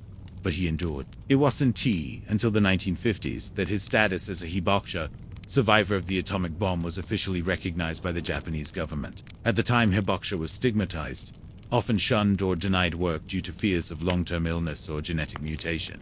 Public understanding of radiation effects was limited, and survivors often suffered in silence. But Yamaguchi, though reluctant at first, began to speak. He told his story, at first privately, then publicly. By the 1960s, he was writing poetry about the bombings. He appeared in documentaries. And in 2006, at the age of 9, he gave testimony to the United Nations, pleading for the abolition of nuclear weapons. His message was quiet, firm, and unforgettable. He said, "The reason that I hate the atomic bomb is because of what it does to the dignity of human beings." Yamaguchi's voice was not angry. It was not bitter. It was sorrowful, reflective, measured, and maybe that's why people listened. Because here was a man who had walked through two hells, and yet asked for peace. In 2009, the Japanese government officially recognized him as the only near-hibakusha double bomb survivor of both Hiroshima and Nagasaki. Many others experienced both attacks, but Yamaguchi was the only one to receive this formal designation. He died in January 2010, at the age of 93, from stomach cancer, or most certainly a result of radiation exposure. His wife, who had also been exposed in Nagasaki, died of kidney and liver failure in 2008. Their son died young, also likely from radiation-related illness. Only their daughter, who was just an infant at the time of the bombings, survived long into adulthood. The price of survivor, it seems, was long and heavy. But Yamaguchi's legacy endorsed not as a symbol of victory, but as a quiet testament to the capacity of human beings to endure, to rebuild, and to speak truth after unthinkable trauma. His story challenges us. It asks, what does it mean to survive history? And what do we owe to those who carry it within them? Because Tsutomu Yamaguchi didn't just live through atomic fire. He chose to remember it, to speak of it, to warn others, even when the world wasn't ready to listen. And in that choice, he became more than a survivor. He became a witness. By the time Tsutomu Yamaguchi died in 2010, he had become more than just a historical footnote, man who survived both atomic bombs. He had become a quiet figure of remembrance, someone who, simply by staying alive and telling the truth, forced the world to reckon with what those bombs really meant. His story is still told today, not loudly, not with fanfare, but with reverence, with disbelief, and sometimes with an uncomfortable silence, because Yamaguchi represents something history rarely captures well: what it's like to carry catastrophe inside you, not just once, but twice. He never asked to be a symbol. He was, by most accounts, a gentle man, soft-spoken, private, devoted to his family. For years, he lived in obscurity, rebuilding his life in post-war Nagasaki like so many others. But over time, the weight of what he had endured and what he had witnessed pushed him toward a kind of reluctant activism. In the years before his death, Yamaguchi joined a dwindling group of hibakusha who spoke openly about their experience. He gave interviews, he attended memorials, and in his final years, he called out to a world that seemed to be forgetting the past. He said, "I can't understand why the world cannot understand the agony of the nuclear bombs. How can they keep developing these weapons?" And maybe that question will never be answered. Because even as Yamaguchi told his story, the number of nuclear warheads on Earth continued to grow. Even as he testified before the United Nations, nations kept testing bombs, building arsenals, and speaking of deterrence. But perhaps Yamaguchi knew that too. Perhaps he understood that stories don't stop history, but they can slow it. They can soften it. They can carve small cracks in the walls we build around our conscience.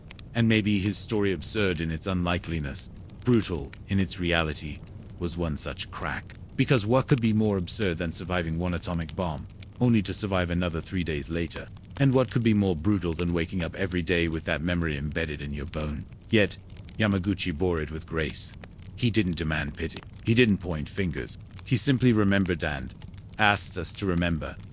There's a detail, often overlooked, that lingers in many accounts of his life. In one of his later interviews, he recounted how, after the Nagasaki bomb, he searched through the wreckage of his home to find a family photo album.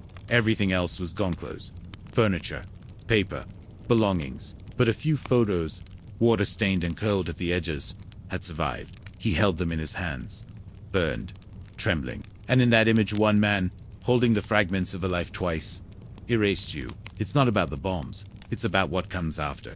About the rebuilding, the remembering, the refusal to let horror define you entirely. Yamaguchi once said that he didn't want nuclear weapons abolished because of politics. He wanted them abolished because he had seen them, touched the wound, lived inside the silence that followed. He didn't believe in abstract arguments. He believed in bodies, in children, in cities full of laughter turned into smoke. And he believed that no human being should ever know what that feels like again. Today, his name is etched into the Hiroshima Peace Memorial Museum and the Nagasaki Atomic Bomb Museum. His testimony is part of school curricula. His face appears in documentaries. But he never sought fame. He simply endured and spoke. And in the end, maybe that's the most radical thing a person can do. Because history tends to worship the loud, the generals, the presidents, the speeches. But Yamaguchi reminds us that survival quiet, steady, unsensational is also a form of resistance. He lived 65 more years after Hiroshima, raised children, planted trees, laughed, surely, wept, often, spoke carefully, and perhaps that's the lesson he leaves behind. That even after witnessing the collapse of light and shadow, a person can still love, still walk forward, still believe. So tonight, as you settle into sleep, think not of mushroom clouds or warheads. Think of a man in a white shirt, standing on a station platform in Nagasaki, his skin bandaged, his eyes weary, and behind him, rising again, that cruel and silent sky. He's seen it before, and still he does not turn away. The stars don't care who observes them. They don't blink when charted, don't shift for kings or popes. They burn with the same silent defiance, no matter who's watching from below. But once, long before telescopes and satellites, one man tried to record them so precisely, so obsessively that he nearly reshaped the entire history of astronomy. His name was Tycho Brahe, and he began his journey not with starlight, but with blood. You see, Tycho Brahe didn't just study the heavens, he bled for them, quite literally. In 1566, at the age of 20, he lost part of his nose in a duel over math. But let's not rush. To understand why someone would draw a sword over a formula, you need to understand Tycho Brahe himself. And to do that, you have to travel back to 16th century Denmark, where the noble houses were as ambitious as they were eccentric. Tycho was born in 1546 into an aristocratic Danish family, wealthy, well-connected, destined for politics or military leadership. But the stars had other plans. At the age of 13, during a total solar eclipse, he became obsessed with astronomy. It wasn't just the wonder of it was the prediction that stunned him. The idea that human beings could anticipate, with numbers and geometry, the behavior of the sky. From that moment on, Tycho set out to measure the heavens not with mythopoetry, but with accuracy. He studied at universities across Europe, Copenhagen, Leipzig. He became fluent in Latin, in celestial mechanics, in ancient Greek models of the cosmos. But he wasn't content with inherited knowledge. Tycho wanted to observe things for himself. And for that, he needed instruments, giant quadrants, sextants, armillary spheres. No telescopes, yet those wouldn't exist for another 50 years. This was astronomy by eye, by hand, by sweat. And Tycho was determined to be the best. Which brings us back to the duel. It happened on December 29, 1566, in the German town of Rock. The details are murky, but it's widely believed that Tycho, aged 12, was attending a party with fellow students when a heated argument broke out over a mathematical formula or point of astronomy. His opponent was a nobleman named Mandarupa. They agreed to settle the dispute with swords. In the dark, and in the duel, Tycho's nose was cut off. The wound never fully healed. For the rest of his life, he wore a prosthetic most likely made of brass, though some say silver or gold, depending on the occasion. He kept adhesive paste with him at all times to keep the prosthetic affixed. People said you could spot him at court by the slight greenish glint on his face, but even that didn't stop him. In fact, it only fueled his because Tycho Brahe wasn't just a brilliant astronomer. He was unlike anyone else in Europe. He kept a pet elk that reportedly died falling down the stairs after drinking too much beer. He employed a court jester named Yep, who he claimed was psychic and lived under his dining table. He insisted that no one speak at dinner until he had spoken first. And he lived in a custom-built castle observatory on an island, funded by the King of Denmark himself. But underneath the strangeness was a mind unlike any other. Mind that would spend 20 years charting the stars and planets with a level of precision the world had never seen. How precise? His naked eye measurements of planetary motion were accurate to within 1 archiminute. That's 1/60th of a degree. Remember, this was before telescopes. It was obsessive. It was exhausting. But it would change everything, because Tycho was building something no one else had ever attempted. A complete, long-term data set of planetary motion. Not guesses, not models. Measurements. Night after night. Year after year. He believed in the geocentric model where the Earth sat motionless at the center of the universe, with the sun and planets revolving around it. But he also knew that model didn't fit his data. So he proposed a hybrid. The sun orbited the Earth, and the other planets orbited the sun. It wasn't quite right, but it was closer. And more importantly, his data, his massive, carefully measured, handwritten archive of the stars would fall into the hands of someone else. A man named Johannes Kepler. But we're getting ahead of ourselves. At this point in his life, Tycho Brahe had it all. Fame, funding, a private observatory, a staff of assistants, and a reputation that stretched across Europe. And yet, he was restless. He fought with kings, alienated patrons, demanded more resources. Eventually, he left Denmark altogether, moving to Prague to serve the Holy Roman Emperor. There, in the final years of his life, he would meet Kepler. Tycho didn't trust Kepler. He was secretive with his data, possessive, and perhaps rightly so. It was the product of decades of grueling labor. But Kepler was clever. He waited. He worked under Tycho. He listened. And when Tycho died suddenly, in 1601, from a bladder infection that may have been worsened by his refusal to leave the dinner table for fear of insulting a noble host, Kepler inherited his life's work and used it to reshape the heavens. But that's the next chapter. For now, picture Tycho Brahe in his island observatory, nose gleaming faintly in the candlelight, elk wandering in the courtyard, eyes fixed on the night sky, ink-stained fingers pressing a compass to parchment, a mind chasing order in a universe that seemed, for a brief moment, within reach. And you wonder, what kind of man loses his nose for astronomy and still refuses to look away? When Tycho Brahe arrived in Prague in the year 1599, he was no longer just an eccentric nobleman with a golden nose and a penchant for drunken elk. He was Europe's most famous astronomer. His instruments were unparalleled, his data unmatched, his reputation legendary. But even legends need patrons. He had fallen out with the new king of Denmark, Christian IV, after decades of royal support. The new king found Tycho's lifestyle too lavish, his demands too frequent, his political opinions too sharp. And so, Tycho packed up his family, his staff, his books, and his astronomical instruments, and moved south. He was invited to Prague by Rudolf II, the Holy Roman Emperor, who had a known fondness for scholars, mystics, and magicians. Rudolf's court was a strange constellation of thinkers out, astronomers, and philosophers who believed the secrets of the universe could be uncovered through both numbers and dreams. Tycho fit right in. He was granted the title of imperial mathematician, a role that gave him the prestige he craved and the funding he needed to continue his work. But there was one problem. His body was aging, and his mind was increasingly obsessed with one final goal: making sense of the heavens. He had the data. Years of meticulous observations, planetary positions, star charts, lunar movements, but he didn't yet have a theory that explained it all. He still clung to his compromise model. Earth at the center, the sun orbiting it, and all the other planets orbiting the sun. It worked mathematically. It fit most of the data, but it wasn't elegant, and it certainly wasn't correct. Enter Johannes Kepler. Kepler was young, hungry, and a believer in the heliocentric model that the sun, not the Earth, stood at the center of the universe. He'd published works arguing for it, but what he didn't have was Tycho's data. So when the older astronomer invited him to join the imperial court as an assistant, Kepler accepted. But their relationship was rocky from the start. Tycho was brilliant but jealous.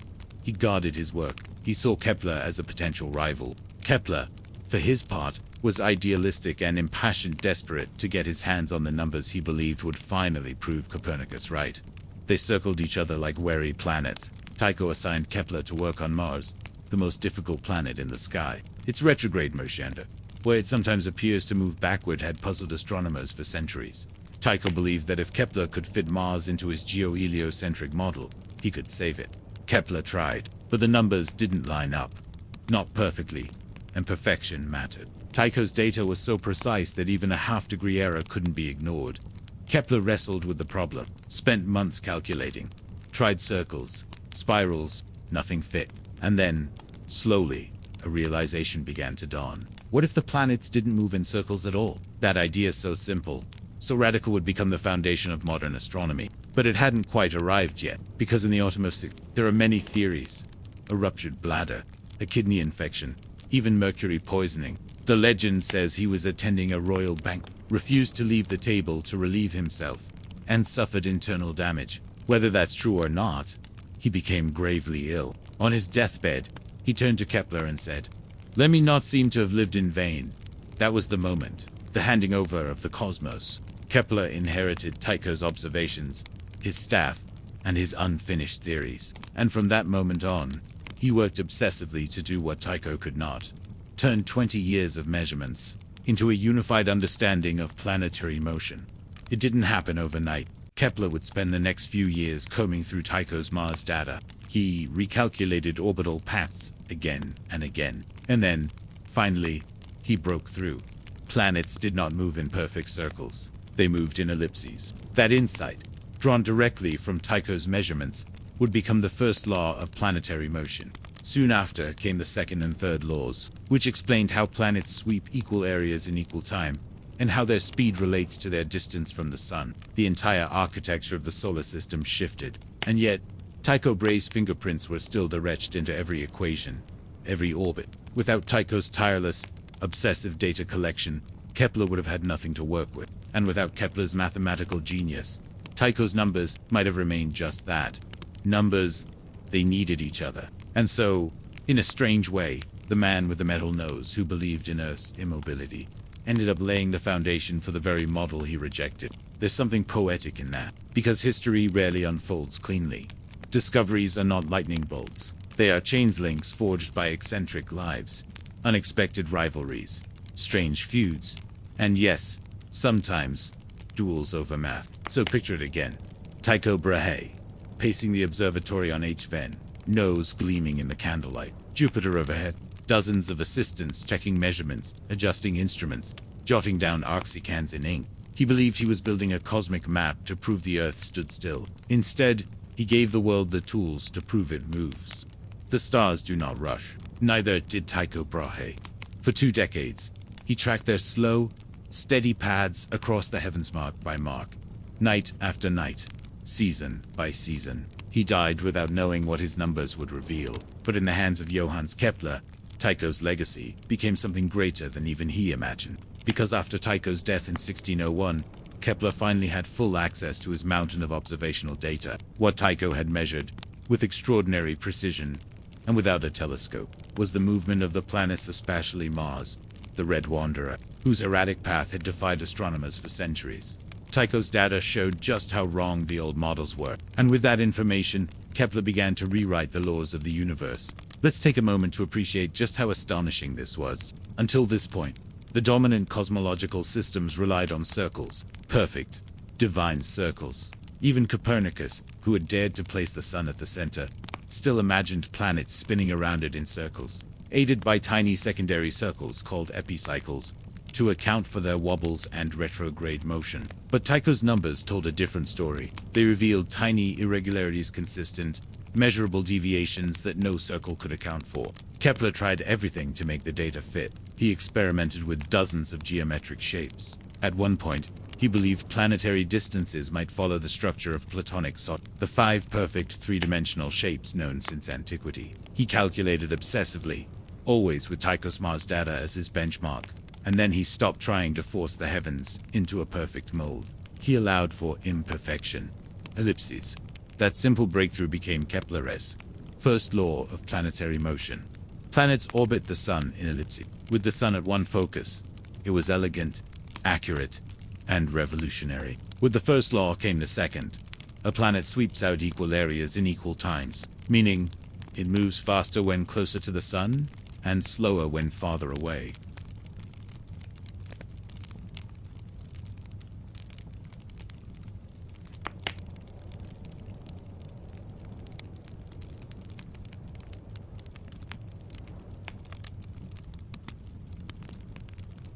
And all of it, every equation, every law rested on the foundation laid by Tycho Brahe, the man with the artificial nose and the private observatory and the dueling scars. But history is complicated. Tycho never lived to see himself vindicated. He died believing in a flawed geocentric compromise. His vision was noble, but incomplete. And yet, without his obsessive commitment to measurement to boring, meticulous precision, Kepler could not have succeeded. Copernicus had offered a beautiful theory. Tycho had tested the sky. Kepler revealed its shape. This is how science often works. Not as thunderclaps of genius, but as flawed, brilliant minds, straining toward truths they may never fully see. Tycho once wrote, "It is better to make a few observations with certainty than many with doubt." And he lived by that principle. Every star he tracked, every planet he plotted, every hour spent in cold night, ere he was building certainty, inch by inch. He may not have grasped the full picture, but he carved the path toward it. And Kepler, he was the one who could run that final stretch. Their lives overlapped for just over 2 years, but that brief intersection changed everything. After Kepler's breakthroughs, the heliocentric model gained traction. Not immediately old. Ideas die hard but steadily. By the time of Galileo's telescopic observations, Kepler's laws had already begun to reshape how people understood motion, space, and eventually gravity. Even Isaac Newton, a century later, built his work directly on Kepler's findings, writing, "If I have seen further, it is by standing on the shoulders of giants." One of those giants was Tycho Brahe. So now, centuries later, what do we make of the man who lost his nose in a duel over math? We remember the eccentricities, the brass prosthetic, the elk who drank beer, the dinner table rules. But we also remember the charts, the data, the absolute belief that the universe could be measured and known not by faith or tradition, but by observation. Tycho Brahe lived in a time before telescopes, before calculus, before Newtonian physics. And yet, his commitment to observation helped crack open the cosmos. He was a bridge between the mystical and the mathematical, between medieval cosmology and modern science. He looked at the heavens the same way we might look at a clock-esque ears. Not just with awe, but with a desire to understand how it all fits together. And in the end, he did not live in vain. So tonight, as you drift towards sleep, think of Tycho at his desk, the candlelight flickering, the brass nose catching a glint of flame, the sky above him vast and cold, and a parchment before him, ink slowly drying, as he notes the precise position of a single wandering star. He may not have known it, but with every mark, he was helping to unfasten the earth from its imagined stillness, helping the world learn, at last, to move. In the heart of Denmark, nestled among quiet forests and gentle hills, there exists a place unlike any other in Europe. It has no army, no taxes, no national anthem, and for decades, it claimed to be its own country separate from Denmark, ruled by an artist king, and home to squatters, dreamers, dropouts, and rebels. Welcome to or, as its residents once called it, the Free Town. This is the story of how a forgotten military base was transformed into a self-declared autonomous community where laws were replaced by consensus. Property was shared, and a man crowned himself monarch in a place that didn't officially exist. But to understand how Christiania came to be, you need to picture Europe in the 1970s.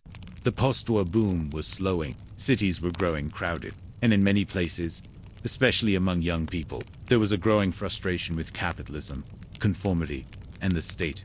Protests broke out across Paris, Berlin. Students clashed with police. Ideas flowed as freely as communes, collectives, and experimental societies sprouted in the cracks of modern Europe.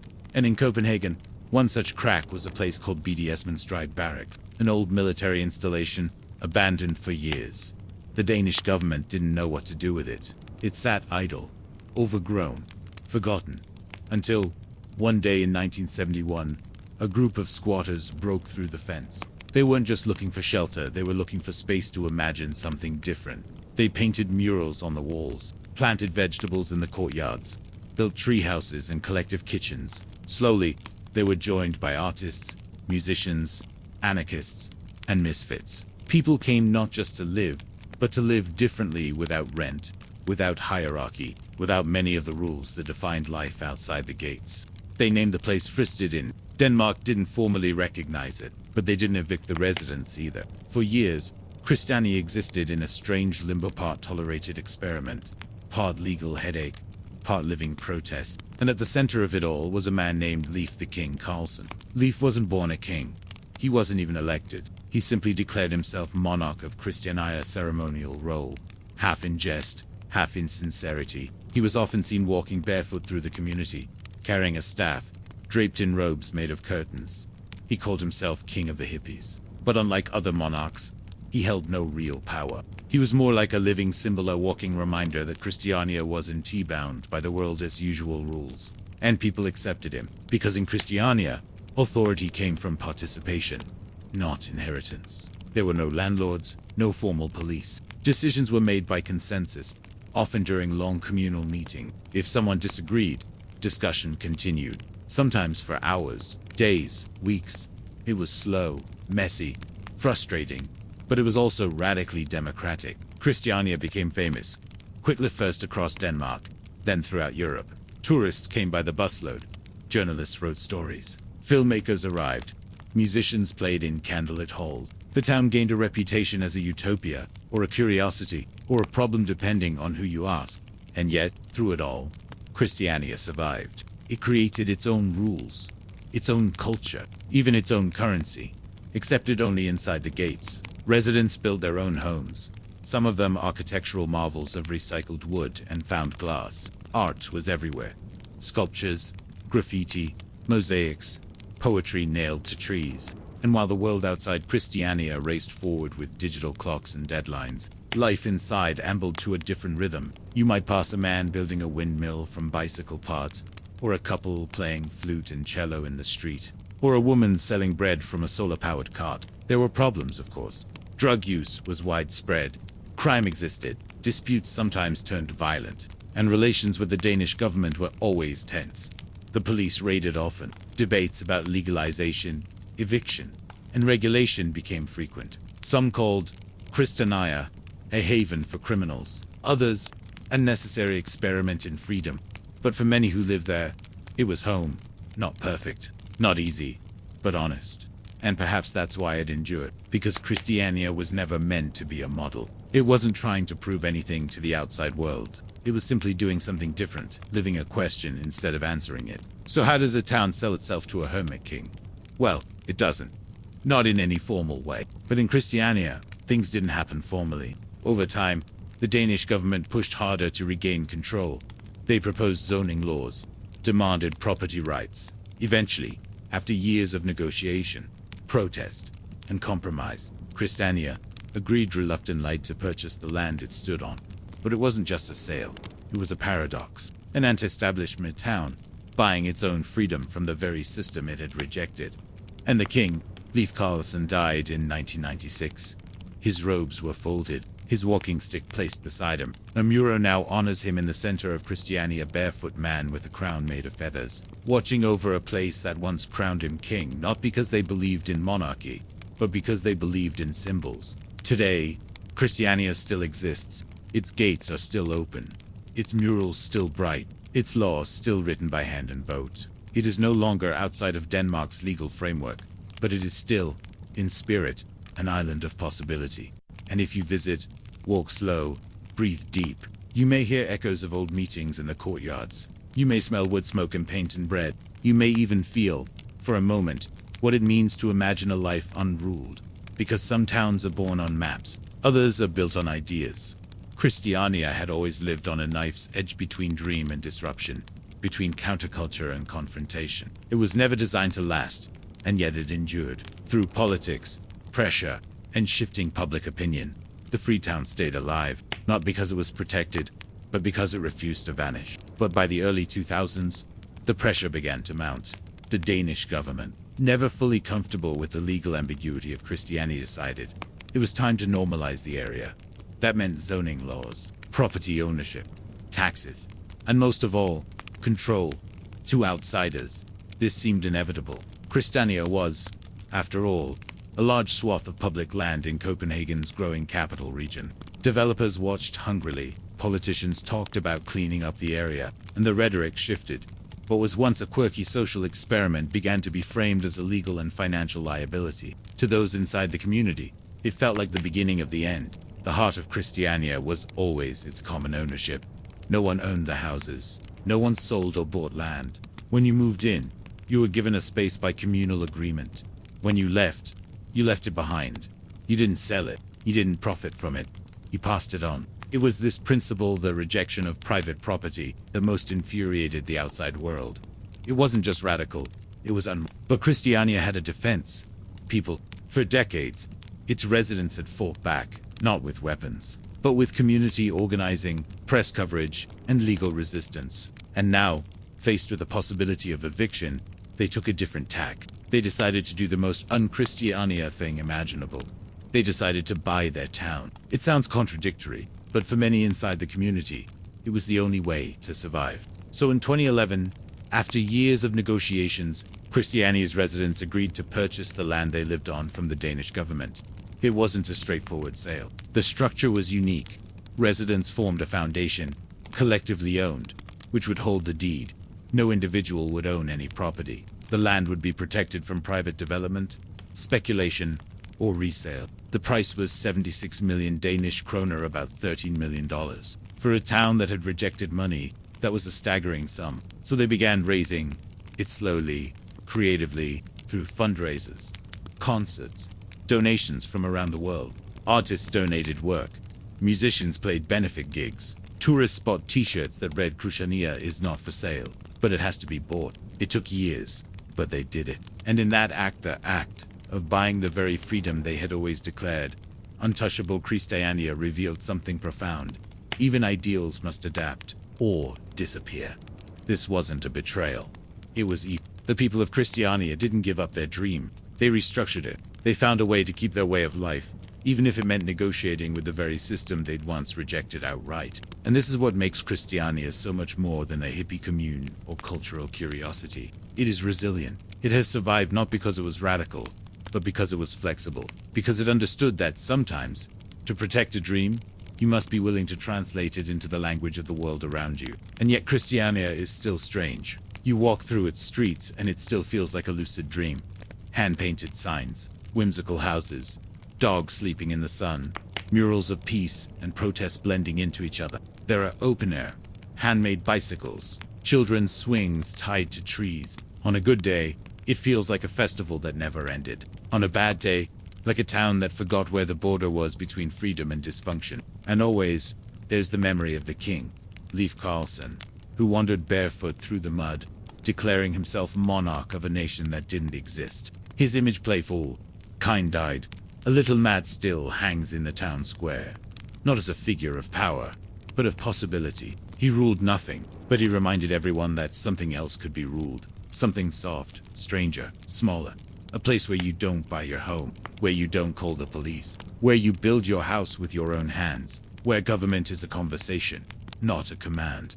And that idea, however impractical, refuses to die. Christiania today is no utopia. Drug-related, crime has remained a stubborn issue, especially around Pusher Street, a stretch where hashish was openly sold for decades before repeated police crackdowns.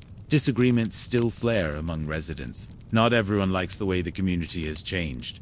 Some mourn the wild days, others embrace the growing sense of stability, but the soul of the place is intact. It remains one of the only spaces in Europe where people live by consensus, not decree, where decisions are made in open meetings that anyone can attend, where art is a public service, where money is a tool, not a goal, and where even, in the face of rising rent, political pressure, and societal skepticism, people still believe that a different kind of life is not only possible, but worth defending. So the next time someone tells you that all revolutions must either burn out or sell out, remember Christiania. It grew up, and in doing so, it became something even more unusual than a rebellious squatter camp.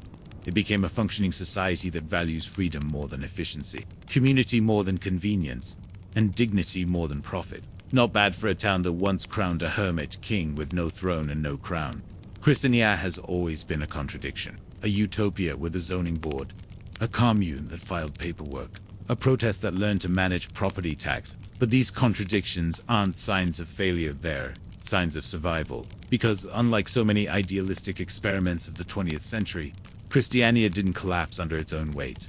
It didn't fracture into sects or vanish into legend. It learned how to bend without breaking, and in doing so, it became one of the world's longest-running experiments in radical democracy. That's not to say it's easy to live there. Every resident of Christiania signs on not just for rent-free housing and open-air galleries, but for collective responsibility. Every new decision, whether to approve a building extension or resolve a dispute is debated in weekly community meetings. Consensus must be reached, or nothing moves forward. There's no mayor, no police department, no centralized leadership. That means conflict resolution is personal, face-to-face, and often exhausting. But also surprisingly, because in Christiania, power flows not from authority but from presence.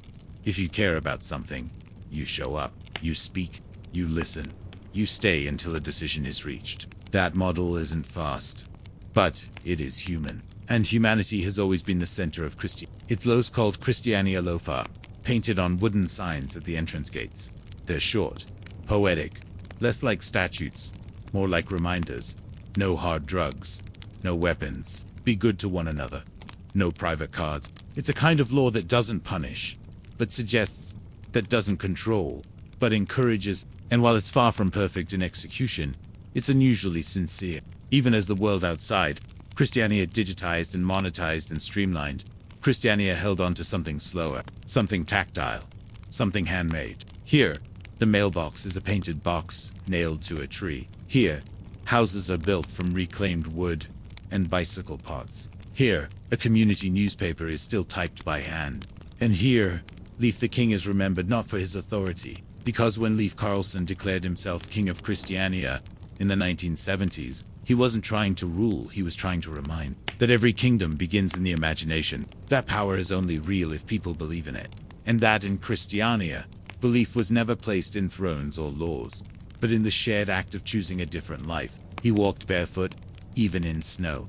He claimed to speak for the trees. He refused to carry identification, and once declared himself a representative of the invisible nations of the world. And people laughed, but they also listened. Because in a time when identity was tied to passports and productivity, Leif offered something else, a way of being ungoverned, and that spirit still echoes through the town. Christiania is now over 50 years old. Its population has held steady at around 700 to 1,000 residents. Generations have grown up, their children raised in homes with no locks, where schooling happens both inside and outside the classroom. Artists have come and gone. Some have stayed. A few became famous. Many more simply lived and worked and aged in peace. The outside world has changed, of course. Airbnb lists homes near Christiania as bohemian and authentic.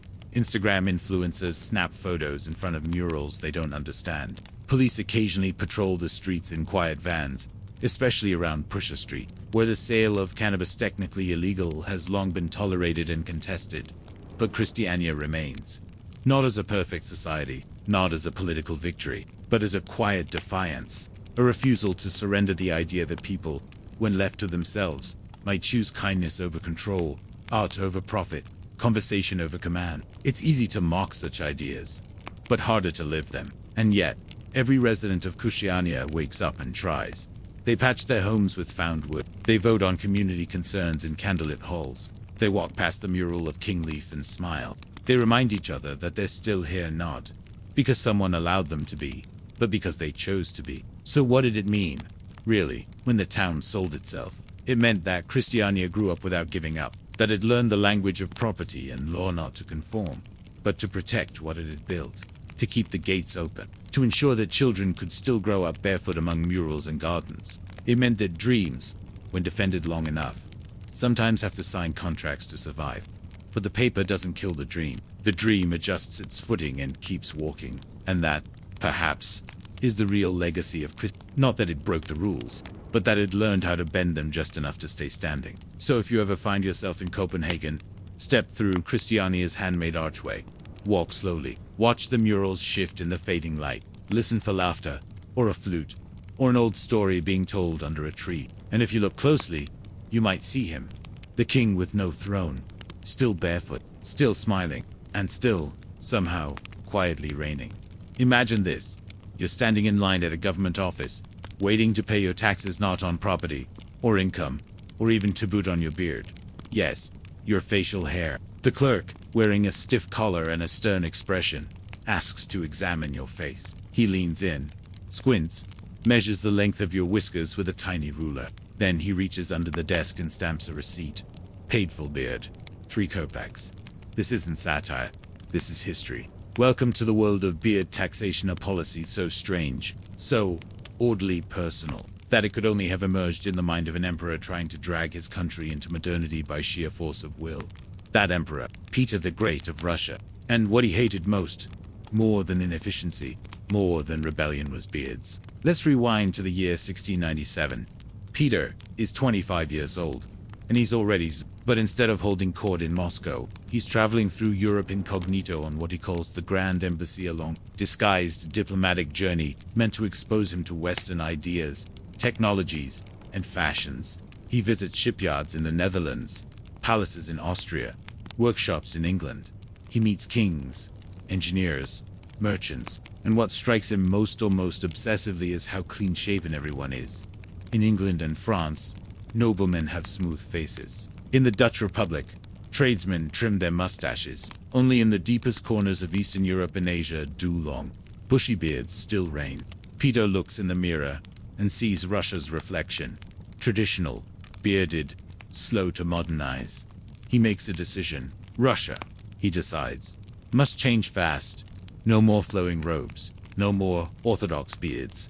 No more ancient customs slowing the empire down. When he returns to Moscow, he doesn't just share ideas. He issues a decree. All men must shave their beards.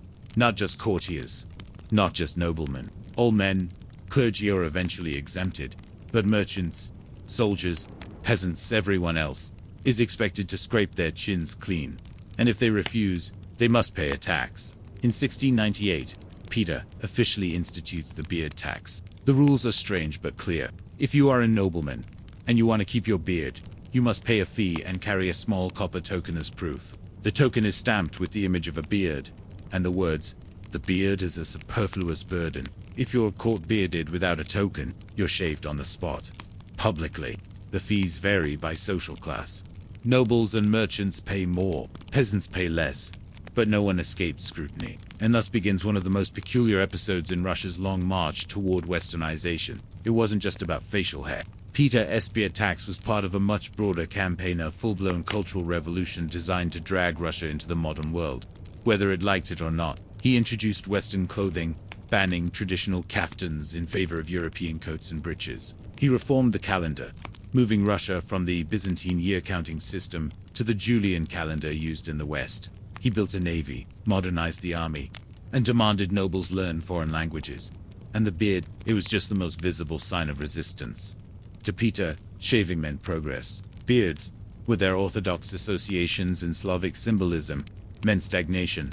But the people didn't see it that way. For centuries, a beard had been a sign of masculinity, wisdom, even holiness. The Orthodox Church taught that shaving your beard was tantamount to mocking God's creation. Monks cited scriptures. Peasants whispered about curses. Some believed that shaving would bar a man from entering heaven. So when Peter's taxman came knocking, the response wasn't quiet compliance. It was confusion, outrage, quiet, rebellion. Some men paid and wore their copper beard tokens with pride, like a subtle protest. Others refused, choosing to shave reluctantly rather than face the tax. A few went underground, literally, growing beards in private and covering their faces in public. Entire sects of old believers rejected Peter's reforms, fleeing to remote villages, where beards remained long and But Peter didn't back down. He set up barber checkpoints at city gates. Guards were instructed to shave beards on sight. In some cases, Peter himself would pull out a razor, a cord, and shave the face of any official who displeased him. Imagine a Tsar, in full regalia, stepping off his throne to forcibly remove your beard. It was humiliation as policy, and yet it worked. Over time, the resistance faded. European fashions crept into Russian cities. Young nobles began to see beards not as sacred, but as outdated. Court portraits from the early 1700s show a dramatic shift. Beards vanish, faces smooth, wigs powdered. By 1722, Peter replaced the beard tax with a different kind of policy: service to the state. He issued the Table of Ranks, a system that assigned status not by birth, but by government service. It was yet another step toward breaking the old aristocracy and replacing it with a modern, loyal bureaucracy. And so, the beard tax faded, not because it was revoked, but because the culture around it had changed. Russia, slowly and awkwardly, began to modernize. Peter died in 1725, at the age of 52. He was buried clean-shaven. His reforms, though controversial, had pushed Russia onto the global stage as a modern empire. His city, St. Petersburg, built from scratch on a swamp, became the new capital, a window to the West. And the beard tax. It remains one of the strangest symbols of that transformation. A moment when fashion became law, when facial hair was politicized, when modernity arrived, not through debate, but through the blade of a razor and the clang of a copper coin. And it leaves you wondering, what does it mean when the state has opinions about your face? And how far would a ruler go to reshape his people one chin at a time? So what happens when a monarch starts legislating grooming? You might think it ends with Peter the Great, but the idea that beards reflect the values of a cropping up across history, because whether long and wild or neat and trimmed, facial hair has always been more than fashion. It's identity. It's ideology. And for some rulers, it's a problem. Let's step outside Russia for a moment. Because while Peter was busy shaving Russia into modernity, England had already debated beards. And they did it not by decree but by taxation. Back in 1535, under Henry VIII, a short-lived beard tax was introduced. It didn't last long. Henry himself often wore a beard, but the idea lingered. His daughter, Elizabeth I, supposedly revived it, introducing a fee for beards of more than 2 weeks' growth. The goal: revenue, of course, but also discipline. A neat shaved face was seen as orderly, civilized, regal. But in Russia, Peter's tax wasn't just about order, it was about power. When he returned from Europe in 1698, Peter gathered the Boyars Russia's powerful noble class for a ceremonial greeting. They expected speeches, praise. Instead, Peter produced a razor. He shaved them, right there, in court. He started with his generals, then moved to the nobles, trimming and scraping and laughing. Some resisted, others sat in stunned silence. Many were humiliated, but none dared stop him. It was a message. Your face belongs to the state now, and that face must look modern. Of course, Peter wasn't enforcing cleanliness out of vanity. He was enforcing it out of strategy. You see, Russia in the late 1600s was a vast, semi-feudal state. Powerful families ruled regions like many. Local traditions, religious, linguistic, cultural overwhelmed any unified national identity. Peter saw this fragmentation as a threat, so he went to work, not just on policy, but on appearance.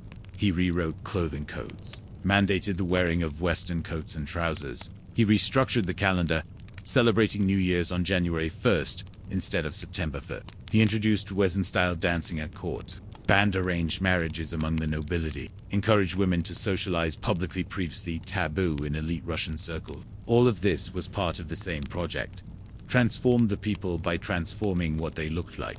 In this context, the beard wasn't just hair, it was resistance. And so, enforcement got creative. Peter's tax collectors were given quotas. Traveling barbers followed government officials. At city gates, guards stopped travelers and examined their chins. If you had a beard and no token, you were shaved, fined, or turned back. The beard tokens themselves became artifacts of protest. Stamped copper discs, about the size of a coin. They often featured images of bearded men and the inscription: "The beard is a superfluous burden." Some men wore them openly, ironically, defiantly. Others hid them, refused to carry them, or forged fakes. The tokens were practical, but also political, a symbol of your submission or your reluctance. And yet, despite all this, Peter's reforms worked. Russia changed. Slowly, painfully, but undeniably. Cities began to resemble Western capitals. Educated elites spoke French, wore powdered wigs, played harpsichord. St. Petersburg became a gleaming symbol of Russia's new direction, its canals echoing Amsterdam, its palaces rivaling Versailles. And in the portraits of the new nobility, one detail vanishes: the beard. Of course, the countryside changed more slowly. Peasants continued wearing traditional clothes. The Orthodox clergy kept their beards. Entire communities of old believers, those who rejected Peter's reforms, fled into the forests or eastward into Siberia, where they could live untouched by razors or regulations. For them, shaving was not just offensive, it was heresy. Some even disfigured themselves, rather than submit. But Peter didn't care. He saw himself as a surgeon, cutting the rot from the body politic. And if the procedure caused pain, well, so be it. Historians today still debate whether Peter was a visionary or a tyrant. Probably both. He ruled with violence. He reformed with brilliance. He dragged Russia, by its chin hairs if necessary, into the modern world. And the beard it faded after Peter's death, replaced by newer systems of taxation. But the idea of facial hair as political statement never quite disappeared. In the 19th century, during the reign of Nicholas II, beards returned to favor, especially among the growing Slavophile movement, which rejected Western influence and championed traditional Russian values. Writers like Dostoevsky wore full beards, celebrating their return as a kind of spiritual nationalism. Later, in Soviet Russia, facial hair became again associated with the bourgeoisie, the Orthodox Church, or counter-revolutionary. Lenin was beardless. Stalin, famously mustachioed, tolerated facial hair only when it aligned with the regime's aesthetic. And outside Russia, beard policies have popped up in stranger places. In 18th century Prussia, Frederick William I taxed beards, wigs, and tobacco. In modern Iran, beards became a sign of Islamic identity, mandatory for some, suspect for others. In North Korea, male citizens are required to keep facial hair trimmed within acceptable lengths. And in many Western countries, facial hair still triggers subconscious judgments, professionalism, discipline, masculinity, rebellion. So, what does all this tell us? That the human face is never neutral, that what we choose to wear or grow on our skin reflects deeper tides of politics, culture, and identity. And when rulers look at those faces, they don't just see citizens. They see a mirror, sometimes flattering, sometimes not. The beard, it turns out, is one of history's most persistent battlegrounds, long or short, wild or trimmed, sacred or secular. It's never just hair. It's a declaration of belief, of loyalty, of resistance. And for rulers like Peter the Great, it became a matter of national transformation, one bristle at a time. But let's slow down for a moment and reflect on what actually happened. In the modern world, it's easy to laugh at the idea of a beard tax. It seems petty, absurd, the stuff of satire, and yet, the deeper you go into the story, the more serious it becomes. Because the beard tax was never just about appearance. Peter the Great didn't just want his citizens to look European. He wanted them to become European in values, in behavior, in allegiance. And in his eyes, the beard was a stubborn reminder of the past, of orthodox mysticism, of isolation and inertia. To cut it off was to cut a tie to the old world. So what happened to the copper beard tokens? Many were melted down. Some ended up in museums. A few still circulate among collectors. Their edges worn, their inscriptions faded. They're small, but they carry an enormous weight. Physical proof that, once upon a time, your chin was taxable, and that you could be shaved by force. Fined for tradition, reshaped by decree. There's something strange about that, but also familiar, because history is full of governments trying to legislate identity through personal appearance. Beard taxes might be rare, but their spirit lives on in dress codes, headgear laws, uniform mandates, and even school grooming policy. The tension between self-expression and state expectation is perennial. Peter's Russia simply made it literal, and like all attempts to control culture by force, it produced unintended consequences. The rise of the old believers, for instance, was accelerated by Peter's reforms. These ultra-orthodox sects rejected not just the beard tax, but all of Peter's innovations. They preserved old liturgies, old calendars, old ways of life. Many migrated to remote villages. Some even left Russia entirely, settling in places like Alaska and later, Oregon and Pennsylvania. Today, you can still meet old believers with their thick beards. 17th century customs-living artifacts of a protest that began with the snip of a royal razor. And in Peter's own court, there remained a lingering unease. Because while many nobles adopted Western clothing and clean-shaven faces, they did so out of fear, not always belief. Behind the lace cuffs and powdered wigs, old loyalties smoldered. Some resented Peter's Western obsession, others simply complied outwardly, while mocking the reforms behind closed doors. Even Peter's inner circle had limits. His most loyal friends occasionally pleaded with him to slow down, to allow for compromise, but he rarely listened. To him, progress was a fire ant. He was willing to burn the past to feed it, and in a strange way, it worked. By the time of his death in 1725, Russia had transformed. It had a modern navy, a new capital, reformed institutions. Its elites traveled, read European books, studied foreign sciences. It was no longer a feudal backwater, but a player on the global stage. And the beard, it became, oddly enough, fashionable again, but now as a choice, not a relic. In the decades after Peter, Russian rulers varied in their attitudes. Some relaxed enforcement, others let the tax lapse altogether. Eventually, it faded into historical curiosity, but the memory remained. And in times of cultural tension, whenever Russia questioned its identity between East and West, the beard re-emerged as a symbol. In the 19th century, nationalist writers like Gogol and Tolstoy sported long beards as markers of Slavic authenticity.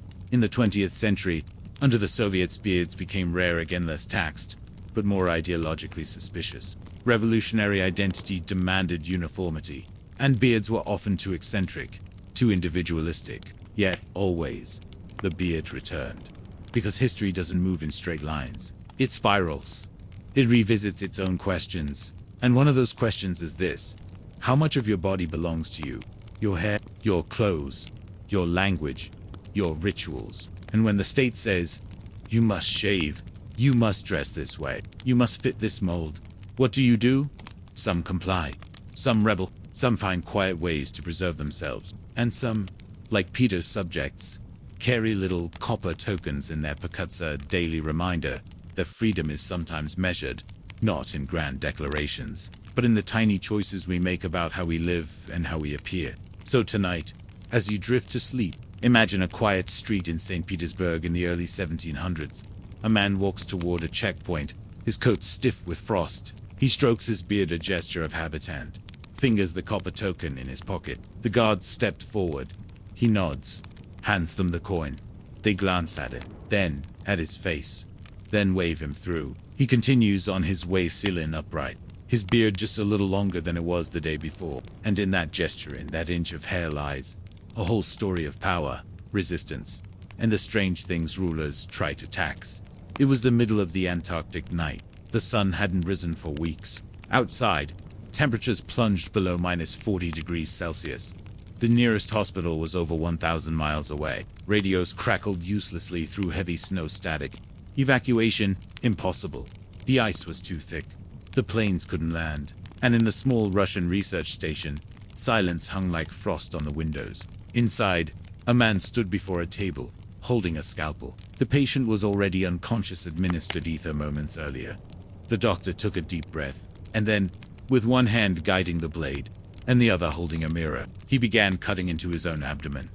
This wasn't science fiction. This was Leonid Rogozov, a Soviet physician stationed at Novolazarevsky base in Antarctica in 1961. At the age of 27, he was the only doctor among a 12-person team overwintering at the base. He was also, as fate would have it, the only person in the world who could save his own life, because he had appendicitis, and no one could help him. It started like a stomachache. He dismissed it at first, suspecting bad food or the strain of the long polar isolation. But within hours, the pain localized sharp, constant, lower right side. He knew the signs: fever, nausea, rigidity. His training kicked in, and so did the dread. It was his appendix. Inflammation would turn to rupture, then infection, then death. He had perhaps a day, and so he made the decision that few in history have ever had to consider. He would operate on himself. What followed was one of the most extraordinary and quietly horrifying acts of human endurance in modern history. He recruited colleagues, not doctors, not nurses, to assist. One held a mirror, the other passed tools. Neither had medical experience. Both were terrified. Rogozov calmly instructed them on sterilization. He prepared the instruments, set up a table, laid out gauze. He even practiced hand movements. At 10 p.m., on April 30th, 1961, the operation began. Rogozov lay on his side. He had no general anesthetic, only a local injection of Novocaine. He could feel everything. He worked slowly, deliberately, cutting through skin, then muscle, then At one point, he nicked the succum and had to suture it, one-handed, through a mirror. He nearly passed out, but he kept going. He found the inflamed appendix, removed it, and flushed the cavity with antibiotics. He closed the incision with internal sutures first, then external stitches. The entire surgery took 2 hours. By the end, Rogozov was pale, drenched in sweat, and exhausted but alive. He slept for 2 days. Within 5, his fever broke. Within 2 weeks, he returned to duty, and the world learned of what he had done. In Soviet newspapers, his story was told with quiet example of heroic self-sacrifice and scientific bravery. But the true depth of what Rogozov endured wasn't just physical, it was psychological. Because surgery, by nature, is just you separate yourself from the pain, from the body, but to perform it on yourself too, cut into your own flesh, with calm precision, that requires a different level of focus. It requires training, certainly, but also detachment. Rogozov later wrote that he wasn't afraid, he simply knew what needed to be done. I didn't permit myself to think of anything other than the task at hand, he said. I worked as if on someone else, and in that strange space between mind and body, fear and discipline, he saved his own life. So what drove a man to attempt something like this? Was it the icy isolation, the Soviet spirit of resilience, or simply the stubborn will to live? And what happens in the mind when your own survival depends on your ability to disassociate from pain, from panic, from self?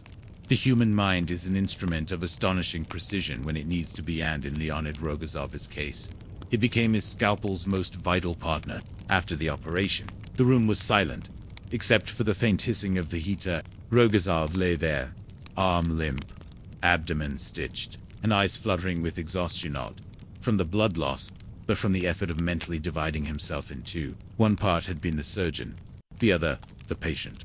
And somehow, in the frozen heart of Antarctica, he had kept them apart just long enough to survive. As he recovered in the following days, Rogozov recorded his experience in a terse, clinical tone. His entries, later published in medical journals, are matter of fact, no dramatic flair. He simply describes the pain, the process, the symptoms of fatigue. He mentions, only briefly, the moment when he almost lost consciousness. That moment came about 35 minutes into the procedure. He had reached the appendix. He was inflamed, about to burst. His gloves were soaked. Sweat dripped into the incision. His vision blurred. His pulse thudded through his head. His assistant stood frozen, able to help, unwilling to interrupt. The mirror, fogged with his breath, gave only a partial view. He stopped. For several long seconds, he simply rested the scalpel across his belly and breathed. Then he told himself, "This is the job," and resumed. This wasn't an act of bravery in the cinematic sense. It was something quieter, more precise, a kind of devotion not to heroism, but to the logic of necessity. There was no one else. There was no exit. There was only the incision, the heat of infection under the skin, and the slow, careful work of fixing it before it killed him. Back at the Novolazarevskaya station, the rest of the team tried to maintain normal routines. They took meteorological readings, cataloged snow samples, measured ice core layers, but the atmosphere had changed. The station was a place of science, but now, also of survival. Rogozov's two assistants, meteorologist Alexander Artemyev and mechanical engineer Zinovy Teplinsky, later described the operation with awe and discomfort. They were not trained for what they witnessed. They followed orders.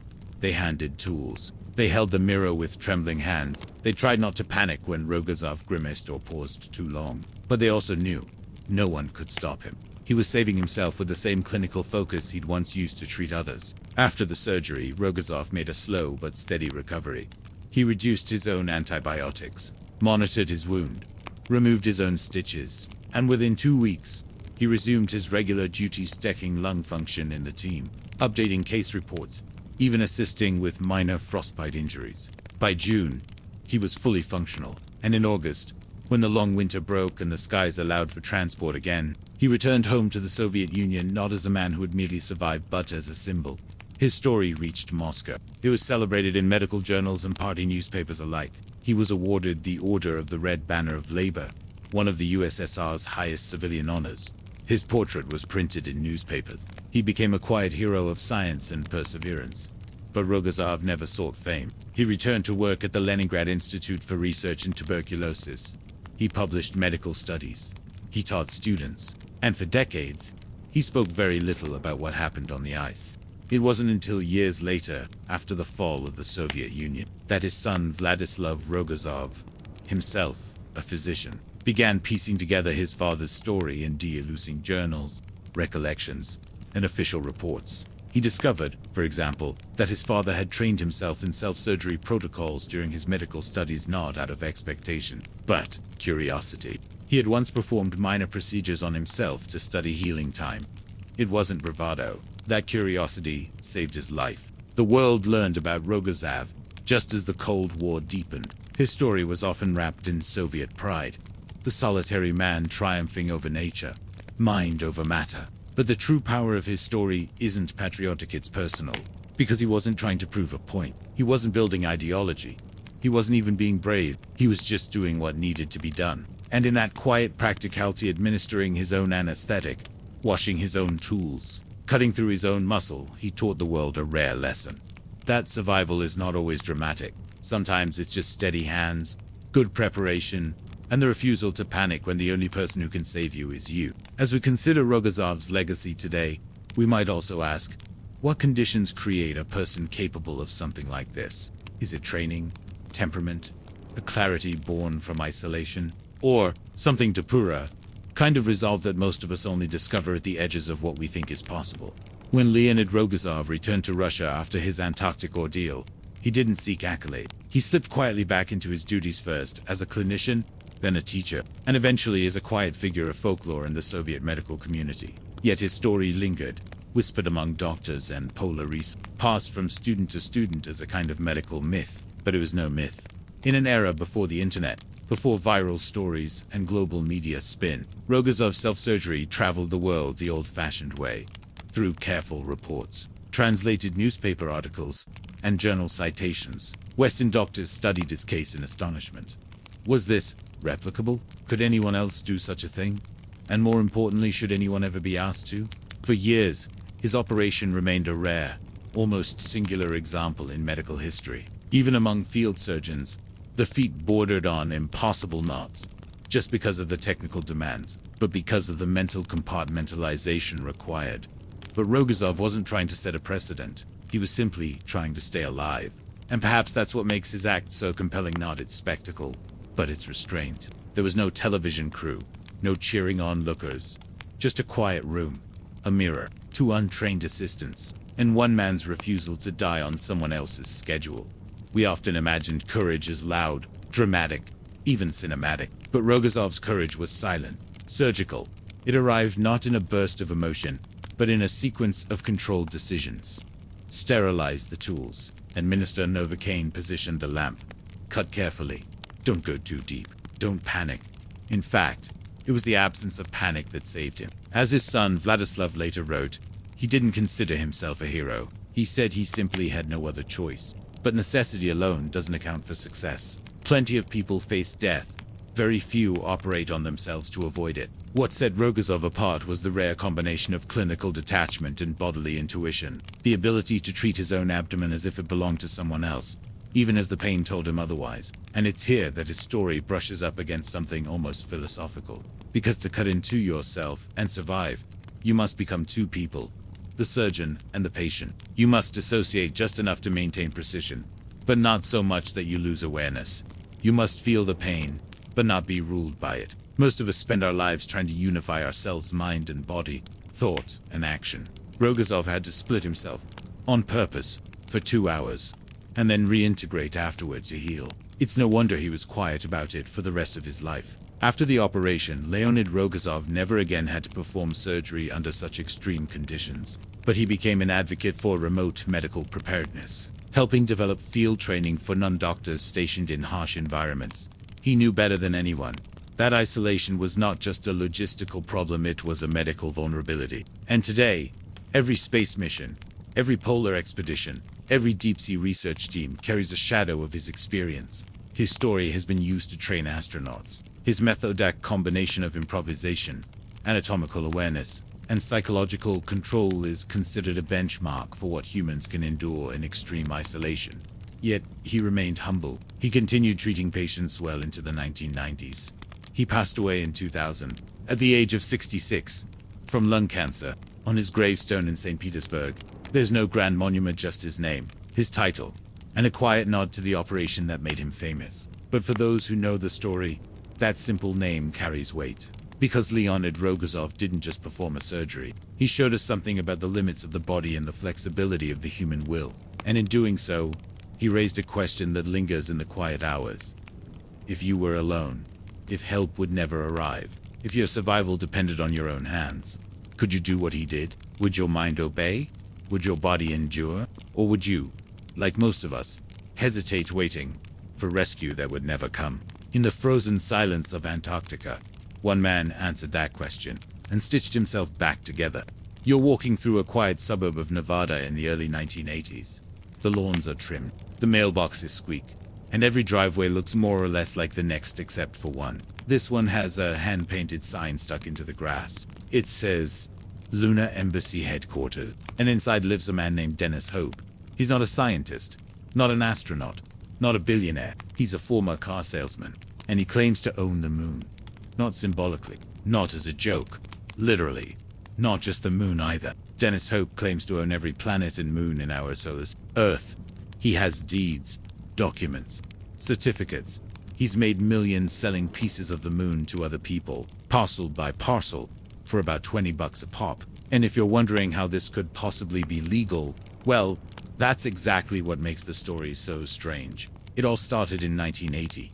Dennis Hope was in his 30s, recently divorced, and looking for a new way to make a living. One day, while driving through San Francisco, he noticed the moon hanging low in the sky. Something about it struck him not romantically, but economically. It was just sitting there. Enormous. Untapped. Unowned. Or so he thought. He began to wonder, who owns the moon? The US. NASA. The United Nations. Turns out, the answer is no one. In 1967, the United Nations passed the Outer Space Treaty, an agreement signed by most of the world's major powers. One of its key principles: no country may claim sovereignty over celestial bodies. No planting flags and calling dibs. The moon, and space in general, was to be considered the province of all mankind. But Dennis Hope noticed something strange. The treaty forbids nations from claiming the moon, but it says nothing about individuals. Hope went to the county recorder's office in San Francisco and filed a claim. He stated that, under legal loopholes, he was declaring ownership of the moon and all planets, except Earth. He included a detailed map. He requested no objections from any existing authorities. No one responded. So, emboldened, he took the next step. He began selling plots of lunar land. Each deed came with a certificate, coordinates, and a copy of the Lunar Constitution document Dennis Hope wrote himself, laying out the rights of future land. He called his business the Lunar Embassy, and for a small fee, you could own a full acre on the moon. At first, it was a novelty, a gag gift, something for romantics, sci-fi nerds, or eccentric gift buyers. But then, the media got wind of it. He was interviewed, featured on talk shows, asked about legality, and always, Dennis Hope maintained the same thing. I filed a legal claim. No one disputed it. The moon is mine. And people started buying. By the 1990s, he'd sold over 1 million acres of the moon. Companies began using lunar deeds as employee incentives. Real estate agents framed them. People gave them as wedding gifts. Hope expanded to Mars, Venus, Jupiter's moons. He began selling citizenships for the galactic government. He wrote constitutions, established imaginary embassies, created ID cards, held online elections. In 2004, he even sent a letter to the United Nations informing them of his plans, and when they didn't, he responded. He considered that tacit acceptance. From a small Nevada office, one man had created the illusion of interplanetary ownership and turned it into a business empire. But here's the strange part. He might actually be technically correct, at least in the eyes of terrestrial property law. No global entity has specifically blocked his claim. No nation has declared it illegal. His deeds are filed, stamped, and certified by local clerks who never anticipated they might be documenting ownership of Europa. And so we're left with the question, can you really own the moon? What is ownership, if not belief? If enough people agree, a piece of paper says something is yours. Isn't that what property has always been? Is Dennis Hope a fraud? Or is he a pioneer of a new kind of real estate? He's certainly not the only one to try. Others have attempted similar claims, filing for ownership of the sun, of asteroids, of Mars. Some tried to sue NASA for landing on their land. One man tried to copyright the Milky Way, but none did it with quite the persistence or charm of Dennis Hope. His lunar embassy still operates today, and you can still buy your acre. The moon, it turns out, is not just a celestial body. It's also a loophole, a quiet gray sphere, floating above the earth, untouched by governments, but not by ambition. So what does it mean to own a place no human has ever lived? That's the paradox Dennis Hope built his empire on. In his view, ownership isn't about fences or armies, it's about legal precedent. And if the Outer Space Treaty left a hole big enough to drive a moon rover through, He was happy to claim squatters' rights on a celestial scale. After filing his lunar claim in 1980, Hope didn't sit idle. He began building an elaborate framework to make his claim feel not only legitimate but official. He created the Lunar Embassy Corporation, registered it in California, and began issuing deeds from a simple home office. Each landowner received a certificate printed on parchment-style paper, with coordinates mapped to a grid Hope designed himself. No government-backed GPS, no fancy telescopic overlays, just imaginary borders, drawn by hand, across a place no one had yet visited outside of astronaut boot. And yet, people bought it by the thousands.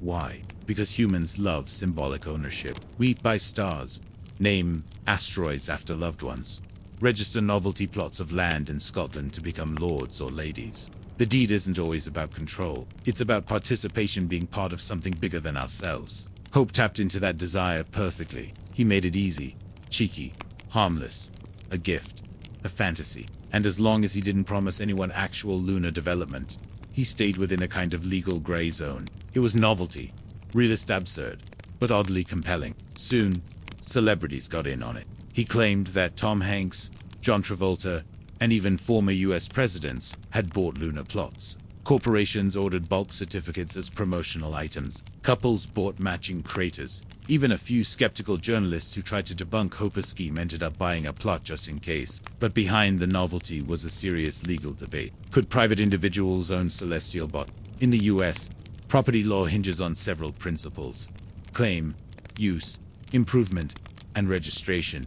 But outer space, it's terra nullius, no man's land. The 1967 Outer Space Treaty, signed by 113 countries, was designed to prevent a space-based land rush like the colonial eras of Earth's history. But the treaty targeted nations, not individuals or corporations. Hope used this omission like a crowbar. He claimed his filing was valid under the U.S. Homestead Principle, a law that once allowed settlers to claim undeveloped land, provided they used and maintained it. He sent letters to the U.S. government, the United Nations, and even Russia, informing them of his claim and giving them a chance to dispute it. They didn't. So he kept going. By the late 1990s, Hope's lunar embassy had sold millions of plots. He expanded his celestial portfolio to include Mars, Venus, and every moon of Jupiter. He even created the galactic government, appointing himself as head of the lunar embassy. Then later, with the growing popularity of lunar colonization in science fiction and, later in tech circles, Hope's business boomed. When real scientists began proposing lunar bases, Hope insisted they'd need to lease the land from him. When space tourism started gaining traction, he offered VIP lunar landowner packages. In 2001, he announced the creation of a lunar currency, the Delta, intended to be used on the moon once settlements began. He designed a flag, a coat of arms, passports. It was a complete world-building project, all from a home office. And while most laughed, the question persisted: who owns space? In 2015, the US passed the Commercial Space Launch Competitiveness Act, allowing private citizens to extract resources from space asteroids. For example, the moon remains in limbo, available for exploration, but not for national claim or sale. And yet, Dennis Hope's deeds are still out there. One buyer called it the most expensive fiction I've ever enjoyed. Another said, it's a reminder that reality is just paperwork away from fantasy. Because at its core, Hope's scheme or enterprise, depending on how you see it, isn't about tricking people. He never claimed NASA worked for him. He never promised delivery of lunar soil. He merely offered people the symbol of ownership, and they accepted it. And that opens a bigger philosophical door. How much of our world is real because of agreement? You own your home because a government says you do. Your land is mapped, taxed, recorded in ledgers. Remove those systems, and ownership becomes vapor. Space, being outside of any national registry, has no such infrastructure. So when Dennis Hope declared that he owned the moon, was he wrong? Or just early? As commercial spaceflight becomes more plausible thanks to companies like Blue Origin and Virgin Galactica, if someone builds a hotel on the moon, who regulates it? If water is found on Mars, can a company bottle and sell it? If an asteroid contains platinum, who mines it and who gets paid? In this chaotic new frontier, maybe Dennis Hope's deeds are less ridiculous and more prophetic. An early, eccentric attempt to stake a claim in a place where law hasn't yet caught up. So the next time you see the moon full and bright and silent in the sky, remember that somewhere, in a suburban filing cabinet in Nevada, there's a folder with your name on a crater. At least, if he bought the certificate. It's tempting to dismiss Dennis Hope as a crank. A footnote, a man who built a business on a legal technicality and sold dreams wrapped in parchment paper. But there's something deeper at play. Here's something quietly revealing about human nature, history, and the way we draw lines around what is ours. Because when you step back, Hope's Lunar Embassy ISNT, not by presence or use, but by paperwork, imagination, and the absence of opposition. It has the same principle that once drove early European colonists to claim vast territories, simply by planting flags and drawing maps, lands they'd never seen, territories they couldn't control. But because no one stopped them, because no one with official authority challenged the paperwork, they became owners, at least in the eyes of their own governments. Hope simply replaced the ship with a printer, the land with the moon, and the sword with a filing fee. By the early 2000s, Hope had sold over 7 million acres of lunar land.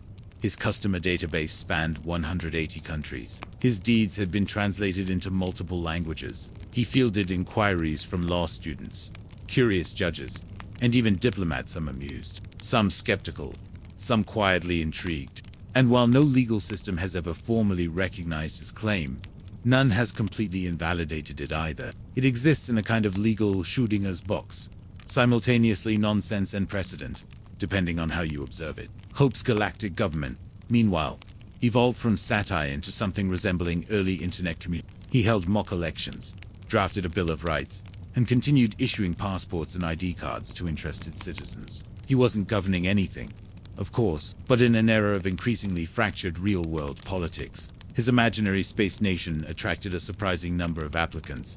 Not all were joking. Some saw it as a backup plan, a quirky escape from earthly bureaucracy. Others viewed it as an experiment in governance, a place to imagine what a society could look like without centuries of inherited systems. And others still just wanted to own something no one else had. And maybe that's the real magic of what Dennis Ho offered. A momentary illusion that you, too, could claim a piece of the infinite. That in a world where land is already spoken for, where borders are tightly drawn, and where real estate prices hover in the cloud sea, handed you a slice of the moon, a symbolic anchor in the vast unknown. It didn't matter that it was it mattered that it felt possible. Of course, as real lunar exploration inches closer, the fantasy begins to strain. NASA's Artemis missions, aiming to return humans to the moon, bring with them serious discussions about resource extraction, territories, and intergovernmental cooperation. The Artemis Accords, signed by multiple spacefaring nations, attempt to update the outdated 1967 treaty addressing concerns about lunar mining, station placement, and conflict avoidance. Nowhere in those agreements is Dennis Hode mentioned. Yet if, one day, someone builds a settlement on the exact coordinates he sold, say, between the Apollo 11 site and a newly constructed lunar dome, what happens then? Will someone bring their certificate? Will a lawyer pull out Hoop's filing and ask, does this count? Or will it all dissolve, like moon dust under a boot print? In all likelihood, Hope's claims will never hold legal weight. But in another sense, they've already succeeded, because he forced the world to ask an uncomfortable question. Where does ownership begin? With planting a flag, with filing a document, with using the land, or with everyone else pretending it matters? Throughout history, ownership has always been more about consensus than conquest, and for a brief moment, through charisma and clever paperwork, Dennis Hope convinced millions of people to share in his fantasy. And that might be the strangest thing of all. Not that a man claimed the moon, but that so many of us quietly agreed. Tonight, as you drift off beneath that pale orb in the sky, maybe, just maybe, you'll wonder what part of it has your name on it, and whether, in the centuries to come, anyone will look down at Earth and ask, who was Dennis Hope and why is this valley named after him? And now, the moon hangs quiet again, far above you, unchanged and untouchable. It drifts through the same soft orbit it's traced for billions of years, indifferent to paperwork, unfazed by deeds, silent beneath every claim of ownership. No matter how many names we write upon it, how many parcels we pretend to divide, it remains whole, cold, distant, beautiful. You can imagine it there, glowing faintly behind your closed eyes. The dusty plains, the dark Maria, the slow hush of time stretching across a cratered landscape no footsteps disturb. The surface is still, but not empty. It holds memory not of people, but of light, of gravity, of the quiet patience that only celestial bodies understand. Let that stillness settle into your breath now. You don't need to own the moon. It's enough to feel the comfort of its constancy, to know that while things on Earth shift and tangle, there is still something steady in the sky, and in its soft orbit, perhaps you can find your own rhythm. Slower now, quieter. The worries of today dissolving like mist above a lunar ridge. Tonight, you are not a buyer, or a seller, or a citizen of any strange galactic government, gently passing through the shadows between stories. So, let the thoughts drift, now let them spread out like dust across the sea of tranquility. You've walked through odd empires, peculiar decisions, and the quiet resilience of people you'll never meet. And now it's time to rest. Sleep easy. Traveler, the moon is watching, and she doesn't belong to anyone. She's just there, keeping you company. Good night.